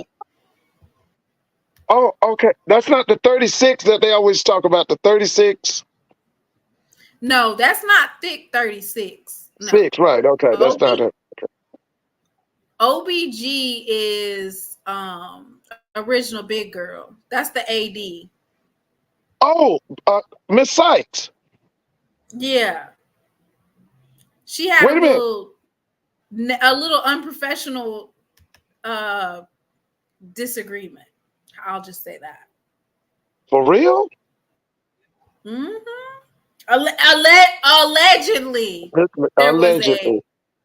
Allegedly, there was a not so nice disagreement between her and a booster. Okay, so this happened. I don't see that athletic director being at FAMU too much longer. I don't see the president being there too much longer. I mean, once the president gone, she's definitely gone. I think the president is on his way out. Once the AD at A&T leaves, I think she'd be a good fit at A&T or Central. You know what? You got a great point right there, Mr. Jerome. Because that Hilton guy, man, with what he and Dr. Martin did, that was awful. They destroyed that program, man. What did they do? They took him out of the MEAC. And righteously, you know, that was Dr. Martin's plan. You know, the AD just kind of went along with it. But, you know, once Martin leaves, because I think his last day is like the end of the fiscal year, June 31st or June 30th. Right, right. I could see him leaving as well. And I feel like FAMU's AD will be a good fit at A&T, just for not going ahead and moving her out the way. I mean, so, I mean, was it just verbal, or I mean, the altercation, was it just verbal, or did they get physical? Allegedly. Allegedly, it was like she was trying to like tap her on the shoulder or something, like kind of like, hey, you know, trying to get her attention, and she was like, you know, just kind of like don't touch me, or right. Oh, yeah. And you really can't blame her. I mean, the way their fan base has treated her, you can't blame her for it, you know. But I think what would be best for her. It wasn't like a full-blown Floyd Mayweather. Well, you know, Floyd Mayweather, you know, he really kind of like, you know, kind of duck and dodge, you know, putting a little 1-2 step. Yes.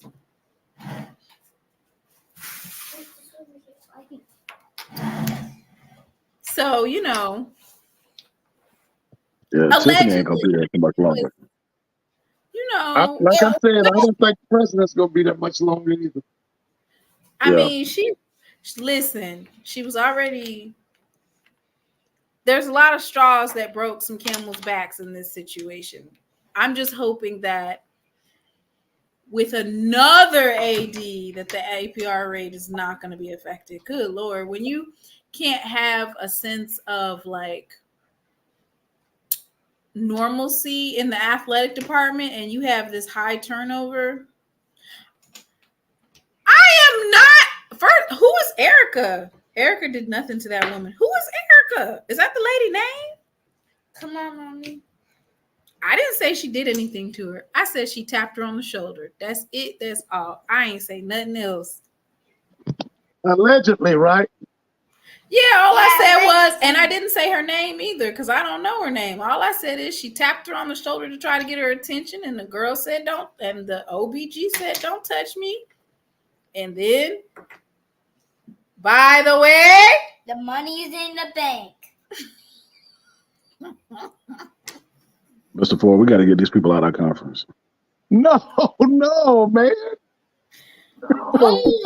Like I said, they righted a 40-year wrong.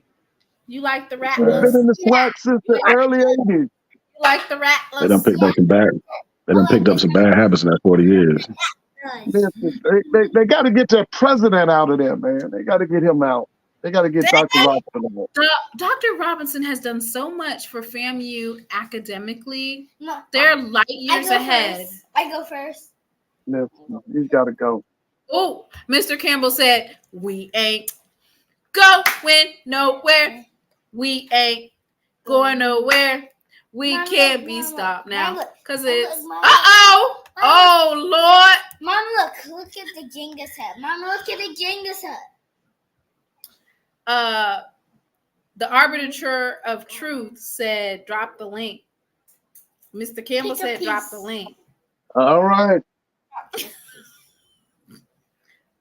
All I said was, I didn't. Now, Mommy, pick your 2 pieces now. I did not say that I picked young my 2 lady. pieces, so you pick your 2 pieces. Okay, let me talk. There's Okay. a piece. Okay, I will, but let me talk. I didn't name no names, number one. Number 2, all I said was allegedly somebody tapped somebody on the shoulder. Mom, look, you only have 1 leg. Okay.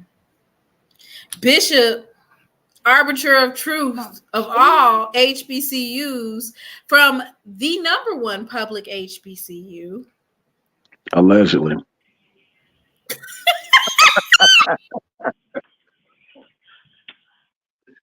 Well. If it isn't one of my favorite Jackson State people, Jerome. What's going on, brother? Young brother Jerome. I ain't say nothing about, that SmackDown. I was over here listening. So no. What's SmackDown? What's SmackDown? What's SmackDown? I mean, maybe I missed something. The Twitter. Do you smell what The Rock is cooking? Yes. Oh, I ain't seen that. I'll have to catch up on that. But Jerome, I'm just calling in to let you know that on October 19th, guess who the Rattlers are going to be playing? Do you know? Will you be in Jackson? Will you be there? Will you be in Jackson? So I plan to attend the Jackson State Houston game when we play Texas Southern and Okay. Box. Okay, I understand. You got to, because you come from North Carolina, that's a long way. But Well, I'm just letting you. I got the money, but FAMU's not a rival, so. Well, we don't care what you think, because we know you don't know what you're talking about, so we ain't worried about that. But I'm just letting you know that we'll still be playing for that SWAC championship that you thought we weren't gonna be playing for, because you thought our APR was gonna be 700 and all that. We're talking about that. And I'm just gonna tell you something, Jerome. Listen, I'm just gonna tell you something. I know. I mean, you're a little bit. I know you're not young. You know what I'm saying? I'm giving you respect. You know what I'm saying? But I know you're a little bit younger than me. But you gotta understand something. FAMU has been the college year in 1987. What you were probably like 6, 7 years old around that time, 10 maybe, somewhere around there. And for, like Mr. Ford said, we are supposed to be in the SWAC. We supposed to have been in the SWAC.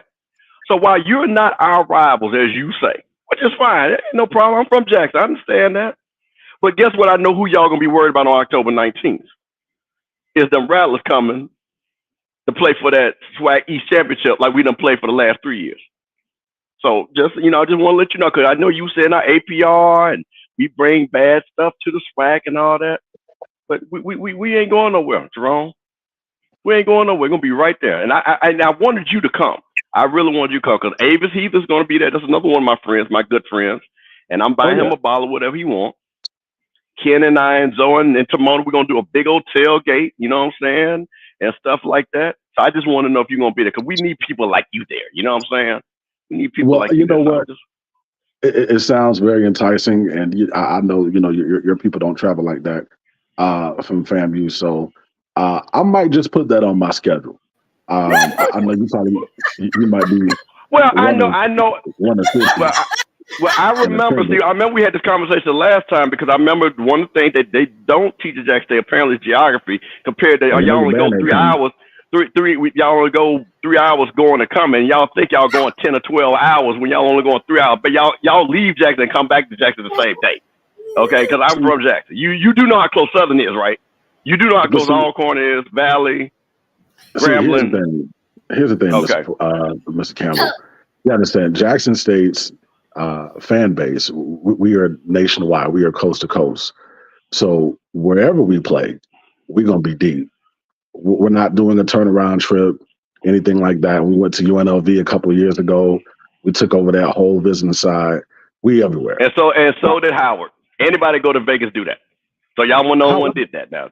Well, Howard had a whole bunch of Howard went out there, they had a whole bunch of people out there too. Now stop it. It wasn't like Jackson State. Is that game going to be televised?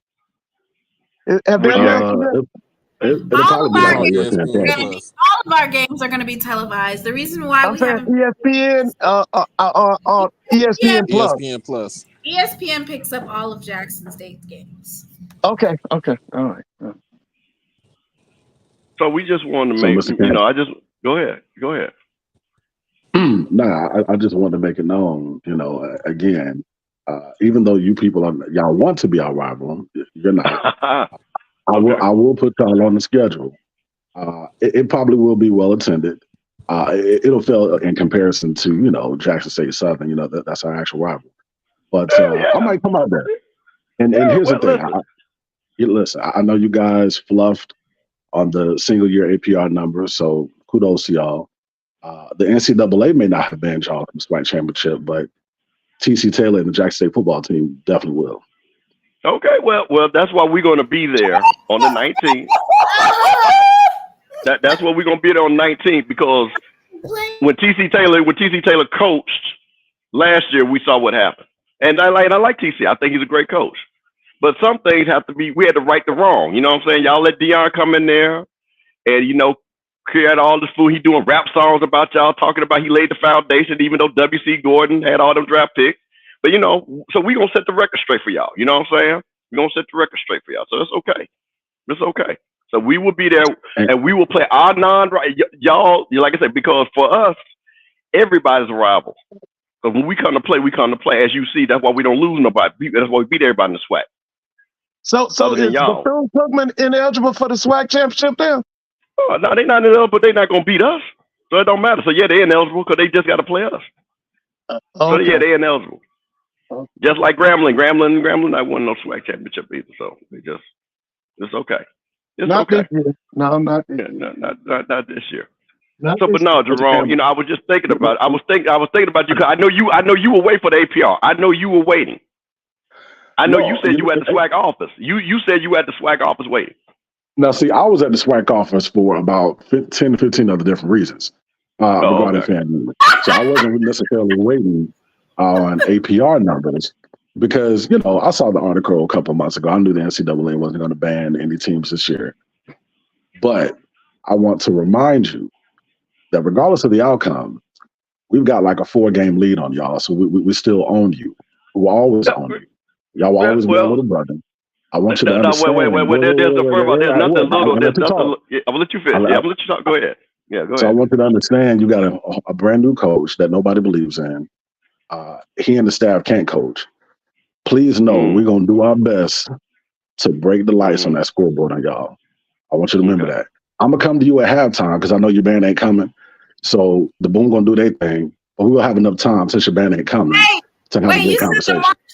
You guys said the Marching 237 not showing up. The Marching 100 will be there.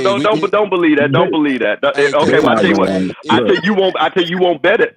I tell you what, bet it right now. Hey, I bet y'all will. Hey, let me put it like this. If they don't come in their place, we'll bring Edna Carr out there from New Orleans to come battle us. Ooh, I like that.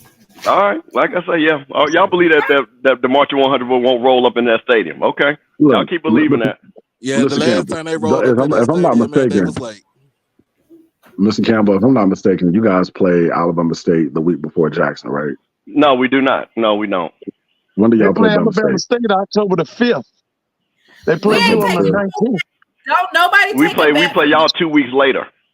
Yeah. So you mean to tell me they're gonna go? They got enough money to go to Montgomery and Jackson, Mississippi? Well, Montgomery, well, Jerome, you know what? Jackson State should be used to this because Montgomery is a short trip like y'all take on every game y'all play. So, yeah, we can turn right around like y'all do every game y'all play. So, yep, we sure do have the money just like y'all do. Mr. Moore said the marching 237 don't cross more than one state line. They sure don't, man. Look, I don't know who Mr. Campbell trying to fool. We've been following. Okay.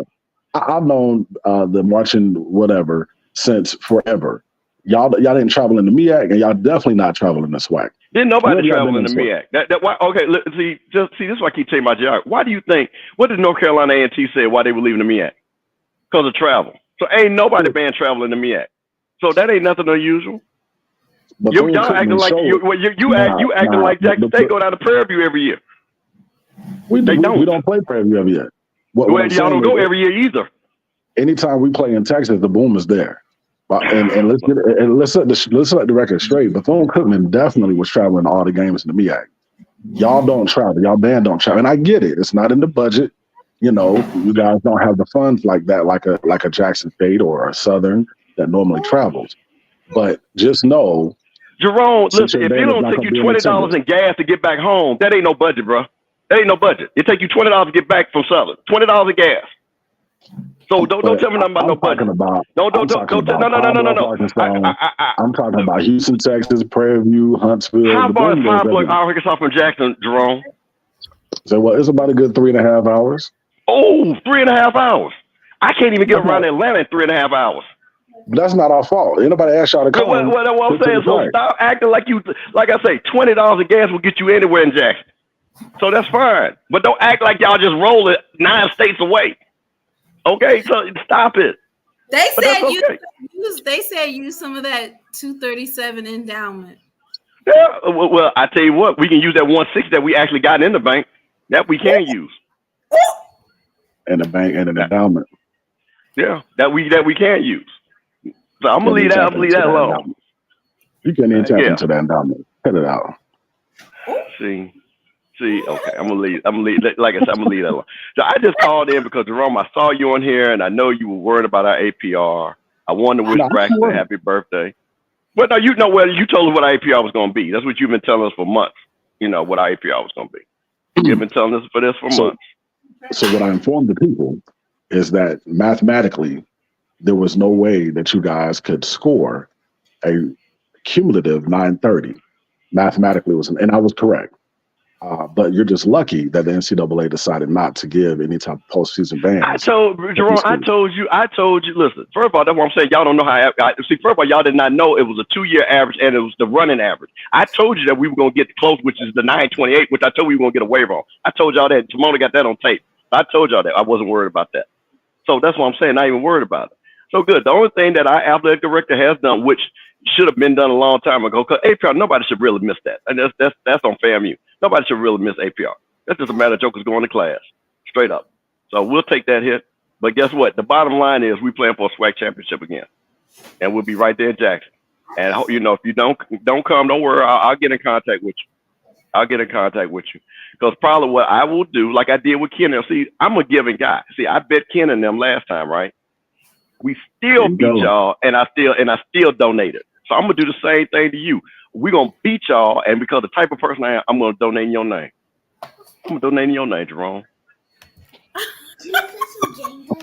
Because that's how we roll. I'm gonna donate in your name like I did the last time with Ken and Zoe, and they know I'm good, and they know I'm good for it. So I'm gonna send over there to Jackson State, and I'm gonna say this is from Jerome Brooks, because he can't travel to the game, and this is for Jerome Brooks, because we believe in helping those that are less fortunate. So we're gonna help that out. I'm gonna put that in there just for you, Jackson State. So here's my side of the bet, Mr. Campbell. Okay. When Jackson State beats y'all, I need y'all to lead the SWAC. Well, first of all, we're not leaving the SWAC. Because as you remember, and like I said, because you're not from Jackson, right? You're from North Carolina, correct? That is correct. Okay, I just want to make, because a proud Jacksonian, Charles McClellan said it was Christmas in July when FAMU came. Okay, my homeboy. He's a city. Wait, we got to correct that. He's a city of Jackson. He's not a Jackson State Jew. You know, I said he's a Jacksonian. I didn't say. Wait a minute. I said he's a Jacksonian. That's what I said. I didn't say nothing about him. That's what I said. And if you from Jackson, you from Jackson. That's the bottom line. And where did he go to undergrad? Did he go to Jackson State? No, he doesn't go to Jackson State. His son went to Jackson State. He didn't go to Jackson State. All I'm Well, saying is, Christmas when is we July. went up the score, listen, when we went up the score on y'all, I need y'all to leave expeditiously. And and if y'all don't run up a score, y'all lose. We're not going to lose. Come on. Okay. All right. Now, y'all said that homecoming last year. Y'all said that homecoming against Alcorn last year too. Because according to you and Doc, y'all wasn't losing the games last year. So. And you damn right. I say we ain't gonna lose a game this year either. Okay, yeah. We know because you need to be worried about South Carolina State. No, listen, we don't lose the brag. We ain't worried about it. I like the vet. We know how to hold home field, so we good on that. We're fine on that. Well, y'all been playing y'all home field. I ain't gonna say nothing because I ain't trying to have them. I'm not trying to have the Rattlers on me next time I go to Tallahassee. I'm gonna need Mr. Campbell. Hey, it don't matter because they fans all show up for their home games anyway. So you be all right, Doc. Well, it's mighty funny that we were second in the SWAC in attendance since we don't show up for games. Behind y'all. Okay. Of course. Behind y'all. I mean, bro, you gotta say it's more black people in Jackson than all of Tallahassee Metro. So it should be 34,000 people a day. Again, I gotta inform you. Jackson State's fan base at home and on the road is coast to coast. You got folks flying into Jackson from all over the country for regular home games outside of homecoming. Until y'all can get on that level in Tallahassee. I am from Jackson. There's nothing you can tell me about Jackson. My people go to Jackson. Honey, there's nothing you can tell me about the people. Let me tell you something. So just because I know you came to Jackson, the people from Jackson that don't even go to Jackson State go to Jackson State game, and that's great for Jackson State. Absolutely. So that's a good 15. That's a 15,000 people right there. That's 15,000 people right there. Okay, so don't try me with that. Here's the thing. I never went to Jackson State. I was at Jackson State games. Of course. Why wouldn't you? My point is, why isn't that the same culture in Tallahassee? Maybe we can because it ain't a bunch of black people in Tallahassee, Jerome. That's the point. There are. Come on. Wait. How big is your stadium? Like 22,000? Yeah, and we average 17. So what's your point? And y'all serve all of North Florida, and you the biggest HBCU or one of the biggest HBCUs, and you can't sell out that little. I'm going to say this again. See, this is why I know. Do you know how many black people live in North Florida? It ain't a bunch of them. Because do you know when you go 2 hours west, it ain't nothing. Next thing you hear is Pensacola. You know that, right? You got South Georgia. You got Tallahassee. You got everything to the west and the east, all up in there. What is that? And they have no association with FAMU. Wait. So what are you talking about? Isn't that the same that you just you don't. No, Jackson State. I'm gonna say this again. Why? Okay. Well, I'm gonna let you have your argument. That's what I'm gonna say it again. I'm gonna let you have your argument. We're not in so why did we have more people attending Southern? We're not in the same tax bracket. Well, why? No, y'all are not in FAMU's tax bracket. We already know that, so we're not even worried about that. Because, like I said, we're not going to even worry about that. Y'all finna get out of it, but we're going to table that. But wait. Keep talking. So all I know is we came into this conference and we are second in attendance behind y'all. Yeah. By what? Like 30-something thousand? Mr. Is that the spread? Number one public HBCU. You should be the number one in No, we like I say, Jackson State is always gonna have more people. Like I say, that's good for Jackson. I'm happy for them. I'm glad that they do that. Yeah. So I'm not gonna take anything away from that. Like I said, I'm not gonna come. That's one thing I'm not gonna do. I'm not gonna down somebody else to bring me up. I ain't gonna do that. That's really because it's not my hometown and and like I say, my family school. I ain't gonna never do that. Mr. Campbell, you do that. Mr. Campbell, you do that. You do that every time you come on this live. Come on now. No. I do that messing with you. No. Listen. Let me tell you something. It has not been one time have you ever seen me quote anything I say anything negative about Jackson State. Not one time. Now I mess with you. Yo, peace. But I'm not gonna do that. I'm not gonna do that. And Braxton I see Mr. Ford. Braxton said peace. Braxton said peace on his birthday. All right, Braxton. We got you. Y'all gonna be mad when Braxton come down to FAMU. Y'all gonna be mad when Braxton be part of that 30,000 that come down to FAMU and go to school there. Into Braxton. 30,000. And be part of that number one. Oh yeah, you know we have 30,000 people that try to get into FAMU with 3 nines. 30,000. He'll be one of them ones, but Braxton gonna get in. So that's the thing about it. He'll get in. So yeah, that 30,000. Yeah, we have that every year. I went to JSU. That's my God. There you go. I went to JSU. There you go, Braxton. I'm so glad I went to JSU. Singing glory, hallelujah. Woo! At Braxton, as a parent, I'm gonna see if your mama sing that when FAMU give you that scholarship, and we'll see what we happen there. See if she'll still be singing that when FAMU give you a scholarship to come down there and you go to school for free. Okay. Braxton, that scholarship ain't got no money in it. Don't do that.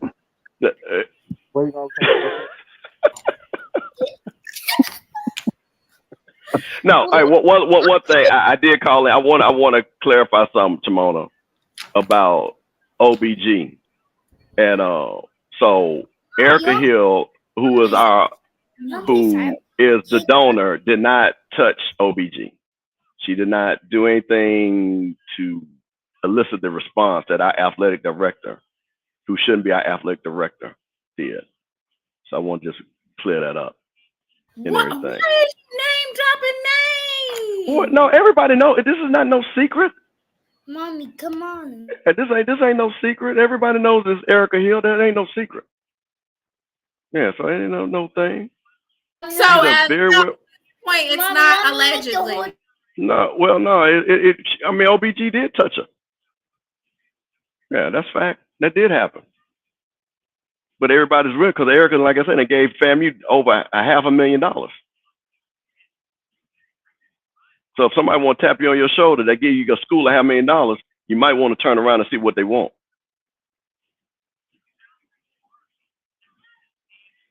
Mr. Cameron, why you in here lying? That ain't even how it went down.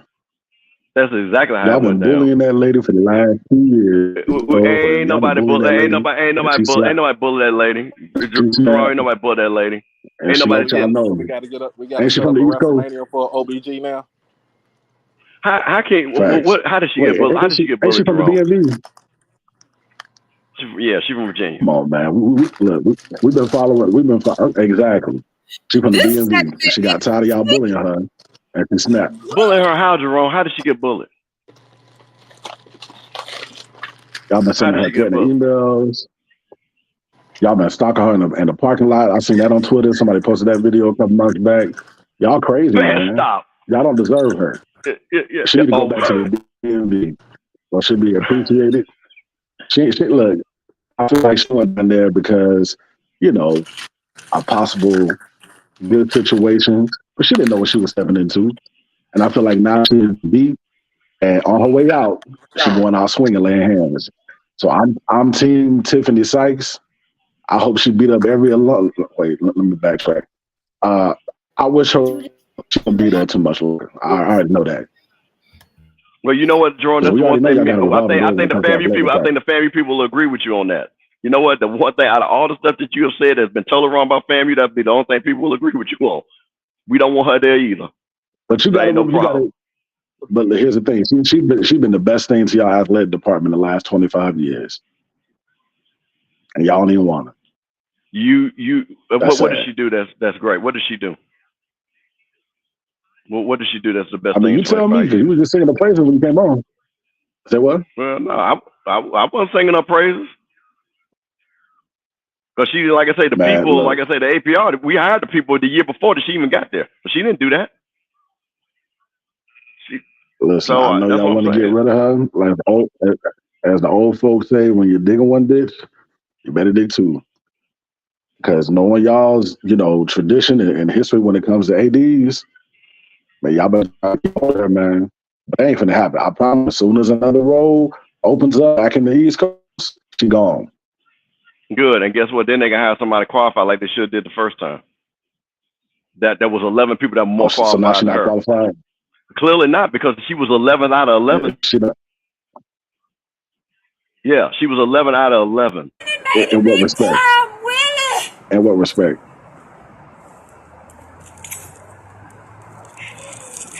Willie. Willie. He gone. Willie. So yeah, nobody's impressed with that. Do you hire the 11 best? I'm sure at your job, I'm pretty sure Jamal, you probably a boss at your job. Do you hire the 11 best candidate at your job? I bet you weren't the 11 best candidate when they hired you at the job you work at now. You probably was one of the top 2. And you probably Here's the thing, she's outperformed, but that 11th person actually outperformed all your other previous APs when it comes to APR, when it comes to structure, your athletic department. Come on, man. Come on. Yeah, I see how you switched that up. How you gonna fix it? You'd hire the best person. So that's okay. That's all right, Jerome. But we're gonna see. I just want to make sure that even if you're not there, I'm gonna sit out October 19th, SWAC Championship. You already know what it is. It's gonna be in Jackson. Yeah.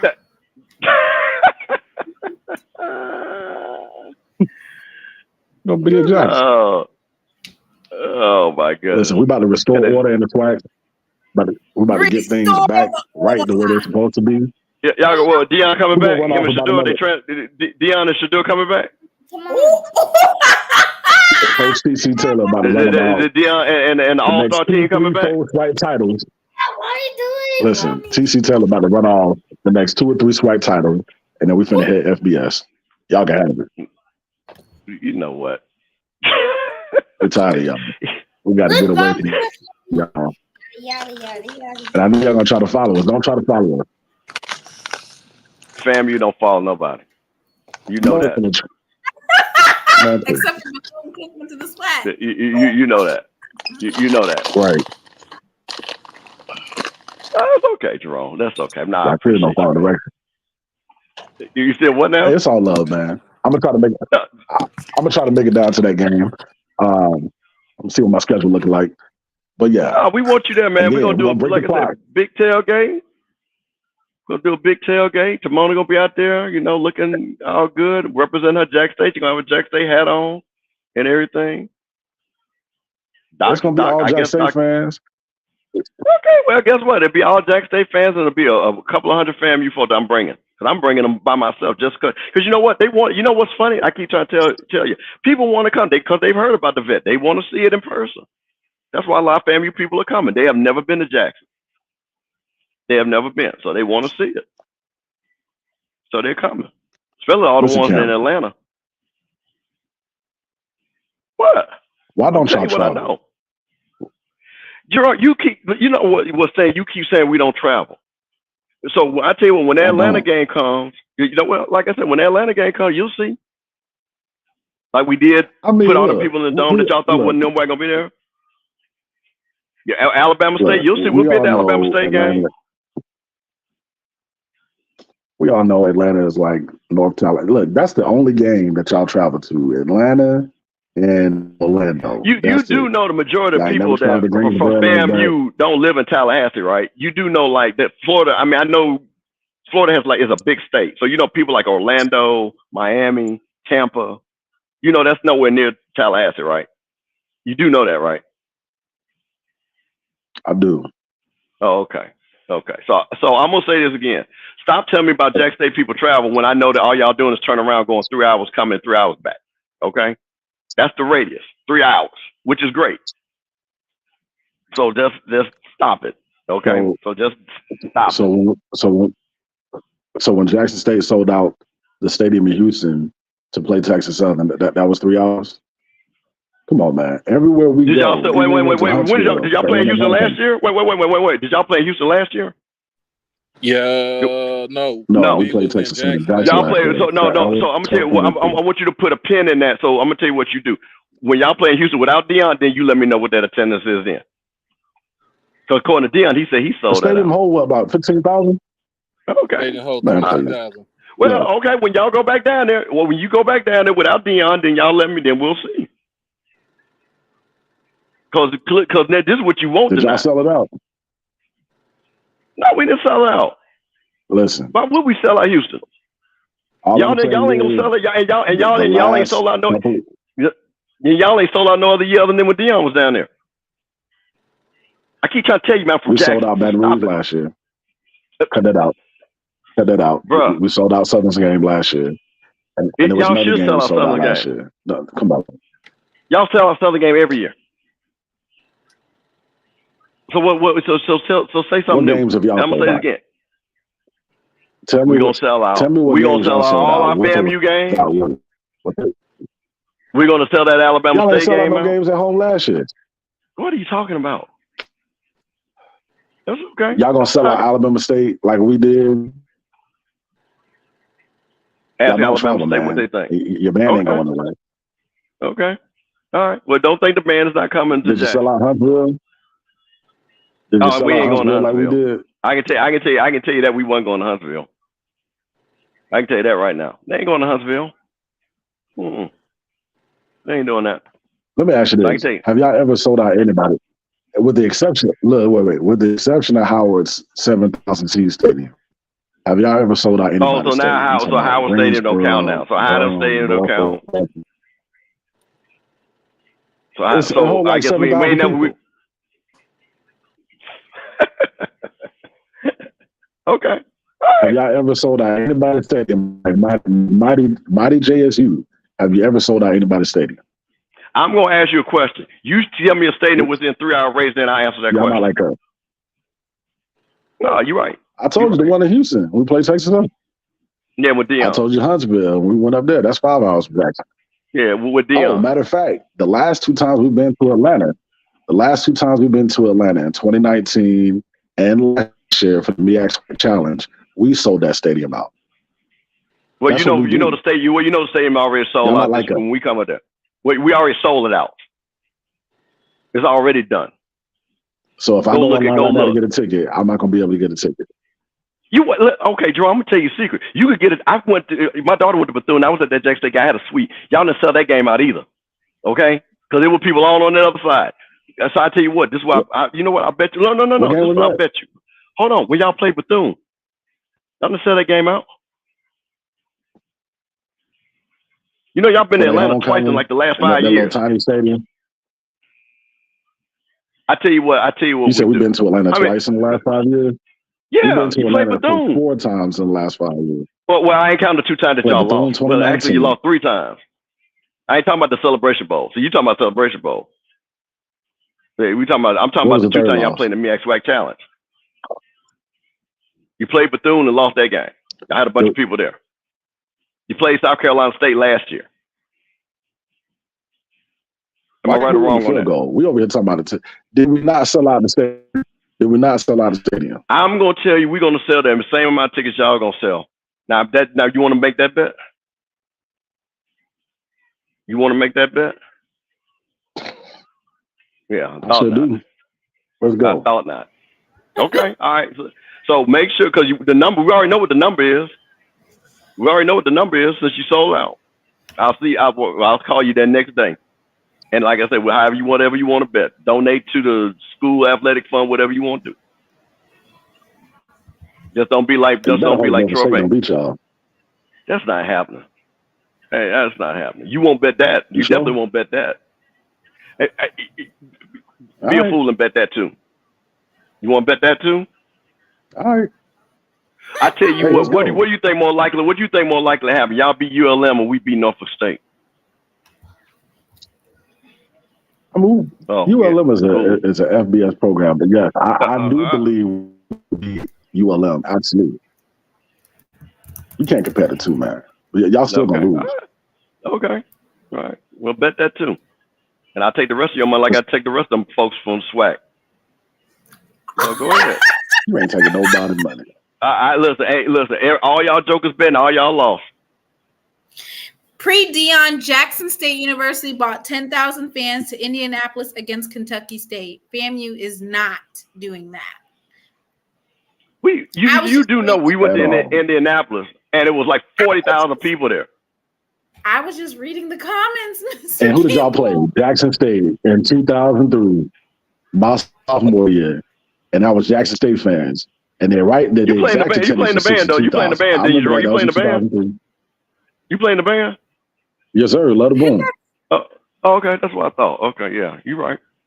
Yeah, you played the band. I was right there. I'm 5 subscribers away from 3,100. If you're not subscribed, go ahead and hit that subscription button. Nobody will know, even if you're like FAMU and you watch the channel. Nobody's gonna know that you subscribe to my channel. Go ahead and hit that. Tell them to like, share, and subscribe, baby. Mr. Campbell, look, it's almost midnight on the East Coast. Yeah, no, I'm just hey man, listen. Yeah, get your rest right now. Yeah. We got that bet. No, hold on, wait, Timona, wait a minute. Hold on. No, wait a minute. I want to get this on record because see, Jerome will get funny and act like he don't know what he's saying. So we got 2 bets. We got one bet that we're going to sell out that stadium. That's one. And 2, he's betting that we're going to lose to North Carolina, Norfolk State. He bet that y'all lose to Norfolk State. Yeah, he just said it. Ooh. And then we got the third bet that Jack State and FAMU. I said.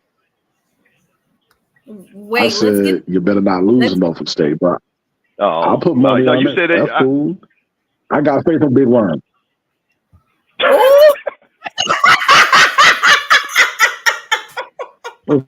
Go.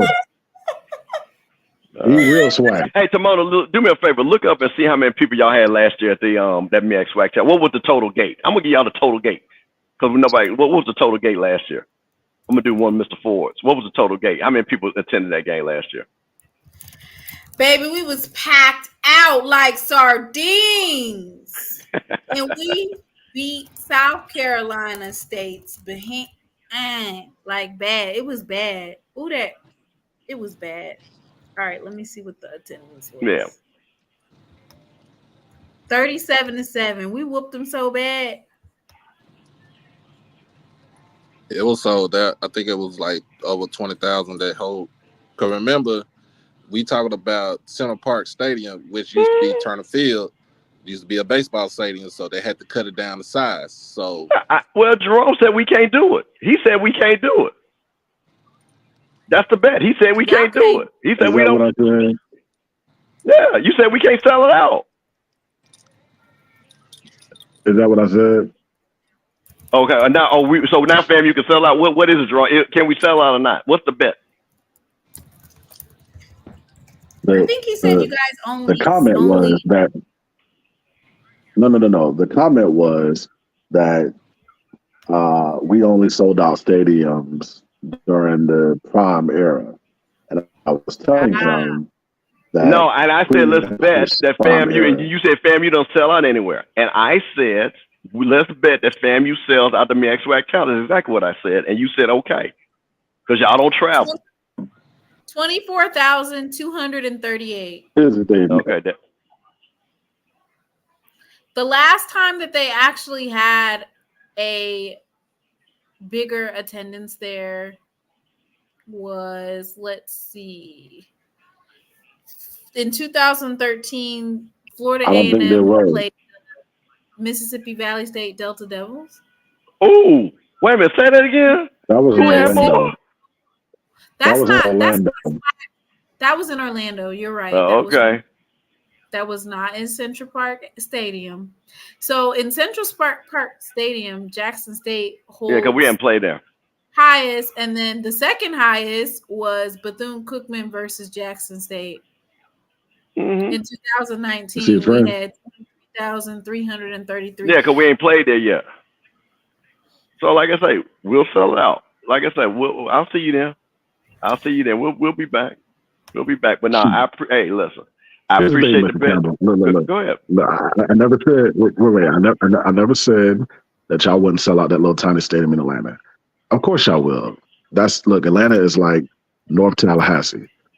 Y'all gonna sell that out. It's not a problem. I want to see y'all bring a substantial amount of fans on the road. When you play Jackson State, when you go to Baton Rouge, when you go to Montgomery, when you go to Texas, bring some fans, man, and bring your band. That's what I'm saying. Do you notice a trend when Jackson State goes on the road to any SWAC school? We're gonna bring the boom. That's 3 hours or less. That's 3 hours or less from Jackson. That's 3 hours or less from Jackson. That's 3 hours or less from Jackson. I've told you that we sold out Huntsville. That's 5.5 hours from Jackson. I told you we sold out in Houston. That's 6 or 7 hours from Jackson. Everywhere we go, we're gonna bring a crowd. We're gonna bring the band. If you want to get on Jackson stage, Gulf Coast Challenge last year? How many people y'all had down that Gulf Coast Challenge year? How many people y'all had that Gulf Coast Challenge last year? You talking about the total? You talking about the total attendance or Jackson State's attendance? Yeah. What was the total? The Jackson State's attendance, whatever you want to say. Wait. What question? I'm gonna Jackson State. Did y'all sell that stadium out? For what? Which Lad game? Peoples. Down in Mobile. Is that the one that they said that they need to fix the bathroom? That's the one. That one. Well, I mean, you can't expect us to just see. Here's the thing, like when people talk about attendance numbers, you usually talk about your home games. And while Jackson State absolutely travels, why do we gotta always sell out every single time other people's stadium? We always got to say the SWAC. All right. And I'm going to say this again. Willie, my other niece, said every SWAC band travels. I'm going to say this again, and this is what tickles me.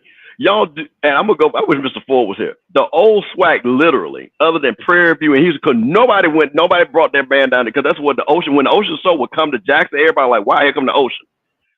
Everybody's band is within 4-hour radius of each other. That's why all the bands, that's what made the SWAC really great, because it's so compact. That's why. These folks are not traveling 6-7 hours.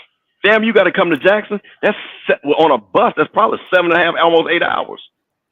That's just a fact. Going to Southern, so it is. I ain't making no excuse. I'm just saying what it is. But don't tell me just because Jackson State, because it's easy to travel. That's what made it great. That's why you could see every band that was coming to Jackson, because everybody was only 3 hours away. And they could get right back home. That's because, not being funny, that's what I heard one of the issues is that FAMU coming, they're going to have to stay overnight because of the length of the trip. That ain't no problem. I thought you said it was only 6 hours away. No, on a bus, it's longer than that. It's longer than that on a bus. So I'm just saying what I was told. One of the initial issues were. Well, why don't they? Like I said, so the Gold Coast Challenge, it was 19,107. Oh, okay. I mean, which is a great crowd. This is a great crowd. But that's okay. Me and Jerome got our bet. I appreciate Jerome taking the bet because it's all fun. But I'm not on a serious. I hope you get to come to Jackson. I hope you come to Jackson for that FAMU game, because I would love to meet you. I think you're a great brother. I think you love Jackson State, and I respect it how much you love Jackson State. So I'm never gonna talk negative about that. So I love that you love Jackson State like that. So but you need to come because Avis is gonna be there. Avis is gonna be there. Avis Heath is gonna be there, and I already got the bottle of liquor that he's gonna need to cry his tears away. And Timona's gonna be there because I'm gonna take Timona out to eat, and she can cry. Huh? Wait a minute, say that one more time. I said, what kind of liquor? I said, what kind of liquor? I got whatever. This is Brandy's XXL mango. This is wine, which I actually didn't. Okay, we'll have that too. We'll have that too, and we're gonna have whatever Jerome got, whatever Jerome want. I'm gonna make sure whatever Jerome want, we're gonna make sure we have it. I'm gonna make sure. I already know what Ken like. I already know what Zoe like. So we good to go. Okay. So we good to go. Mr. Kim, I'm gonna hold you to it, man. No, bro. Listen, bro. Listen, one thing about it. Everybody know my word is bond. That's been 54 years of my life. Listen, anything I say, I do, bro. If FAMU 237 do not show up in Jackson, Mississippi, you cannot claim to be. They're gonna get booed if they show up. Listen, they're gonna come right up in that stadium, and we're gonna walk up the ramp. We're gonna come up the ramp too. Oh, see, now you starting to mess. You're not coming up that ramp. We come up the ramp. We ain't got no dancing girls. We coming straight up the ramp, okay, and without no dancing girls. Lord, they're gonna fight before they even get in there. Good. That's what I tell you. Every band has been banned from the ramp. There are no more bands on the ramp. I'm gonna be the one, that little gate. You know that little gate. I'm gonna be the one holding the gate open, Jerome. I'm gonna get the field pass, hold the gate open. Mr. Campbell, right. You are starting Rocky. You saw what happened to Oscar when he tried that. Listen, well, let me tell you. Yeah. Good night, Jerome. Yeah. Well, the difference is I'm from Jackson. I ain't worried about nobody touching me in Jackson. See, trust me. That I can guarantee. Ain't nobody gonna touch me in Jackson. Hell, half my cousins work for the sheriff department. Shit. So I'm not worried about that. He good enough. He's still a Jacktown Jew. He might be a rattler, but he's still a Jacktown Jew. Oh, what's Tyler said? The ramp is what you said, up the ramp because no major wrestler dancers. Oh, okay. So can the band come up the ramp? No. That's what I want. The band can't come up the ramp. Oh, because we don't have no dancers. So I heard that was the problem when the encore were doing the leg kicks and all that. We ain't got no dancers. We got the flag corps. He said Jerome is gonna do it. Jerome gonna do the coin toss. Jerome can't even afford the 25 cents to do the coin toss. I'd have to give him the quarter to do the coin toss. Man, that's I ain't gonna even get in that. Oh Lord! I've seen a dog with better teeth than that dude. That don't even make no sense. That's foolishness. You have the black boys and the flag girls, and they better. Yeah, the flag is gonna. Hey, listen, the flag's gonna lead right up that ramp. They're gonna hit their move with them flags, and then make that right. And make that right. And we're gonna take our position right there. And they go another.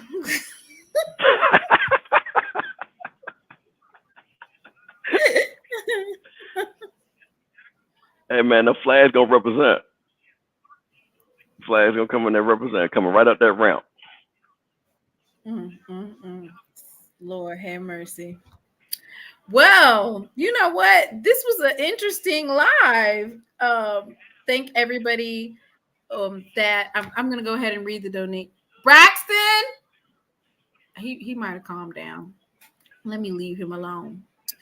I'm gonna go ahead and read the thank yous. You want to say thank you again? We're getting ready to get off. You want to come over here and say thank you? Everybody said happy birthday. Thank you. How does it feel? How old are you? 7. You want me to sing you happy birthday? Yeah. Happy birthday to you. Happy birthday to you. Happy birthday. Happy birthday. Happy birthday to you. I'm going to get off. So tell everybody good night. Good night. Good night, everybody. Hey, the money's in the bank.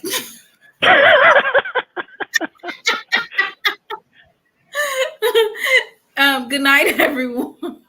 Bishop Campbell. That's Mr. Campbell. His nickname is Bishop Campbell.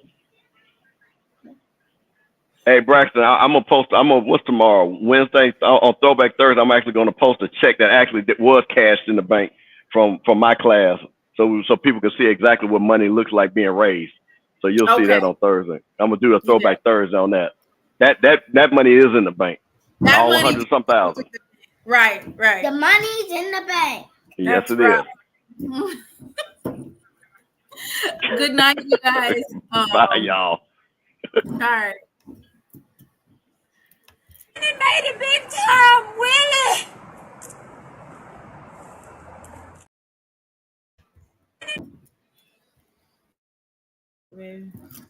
It may be big time, Willie. Willie. It's gone, Willie. He made it big time, Willie.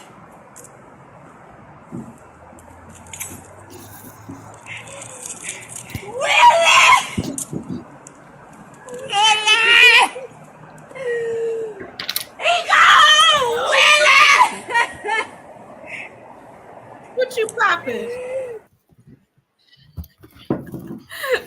you done popped? Some sparkling rosé for your birthday? Yeah, some sparkling rosé Welch's. And also have some fruit snack Welch's. Oh, really? Mm-hmm. So I get to drink the drink and eat the actual snack of it. Okay. So good night, everyone. And by the way, the money is in the bank. How you gonna fix it? Mm-hmm. Yes, You done messed me up again, Lizzie. I done called the police because I'm doing a refund. A refund is due unto me. Don't feel like I just been abused out here today. God ain't pleased with this. You can't do the saints like this. Boy, I don't even know what's wrong.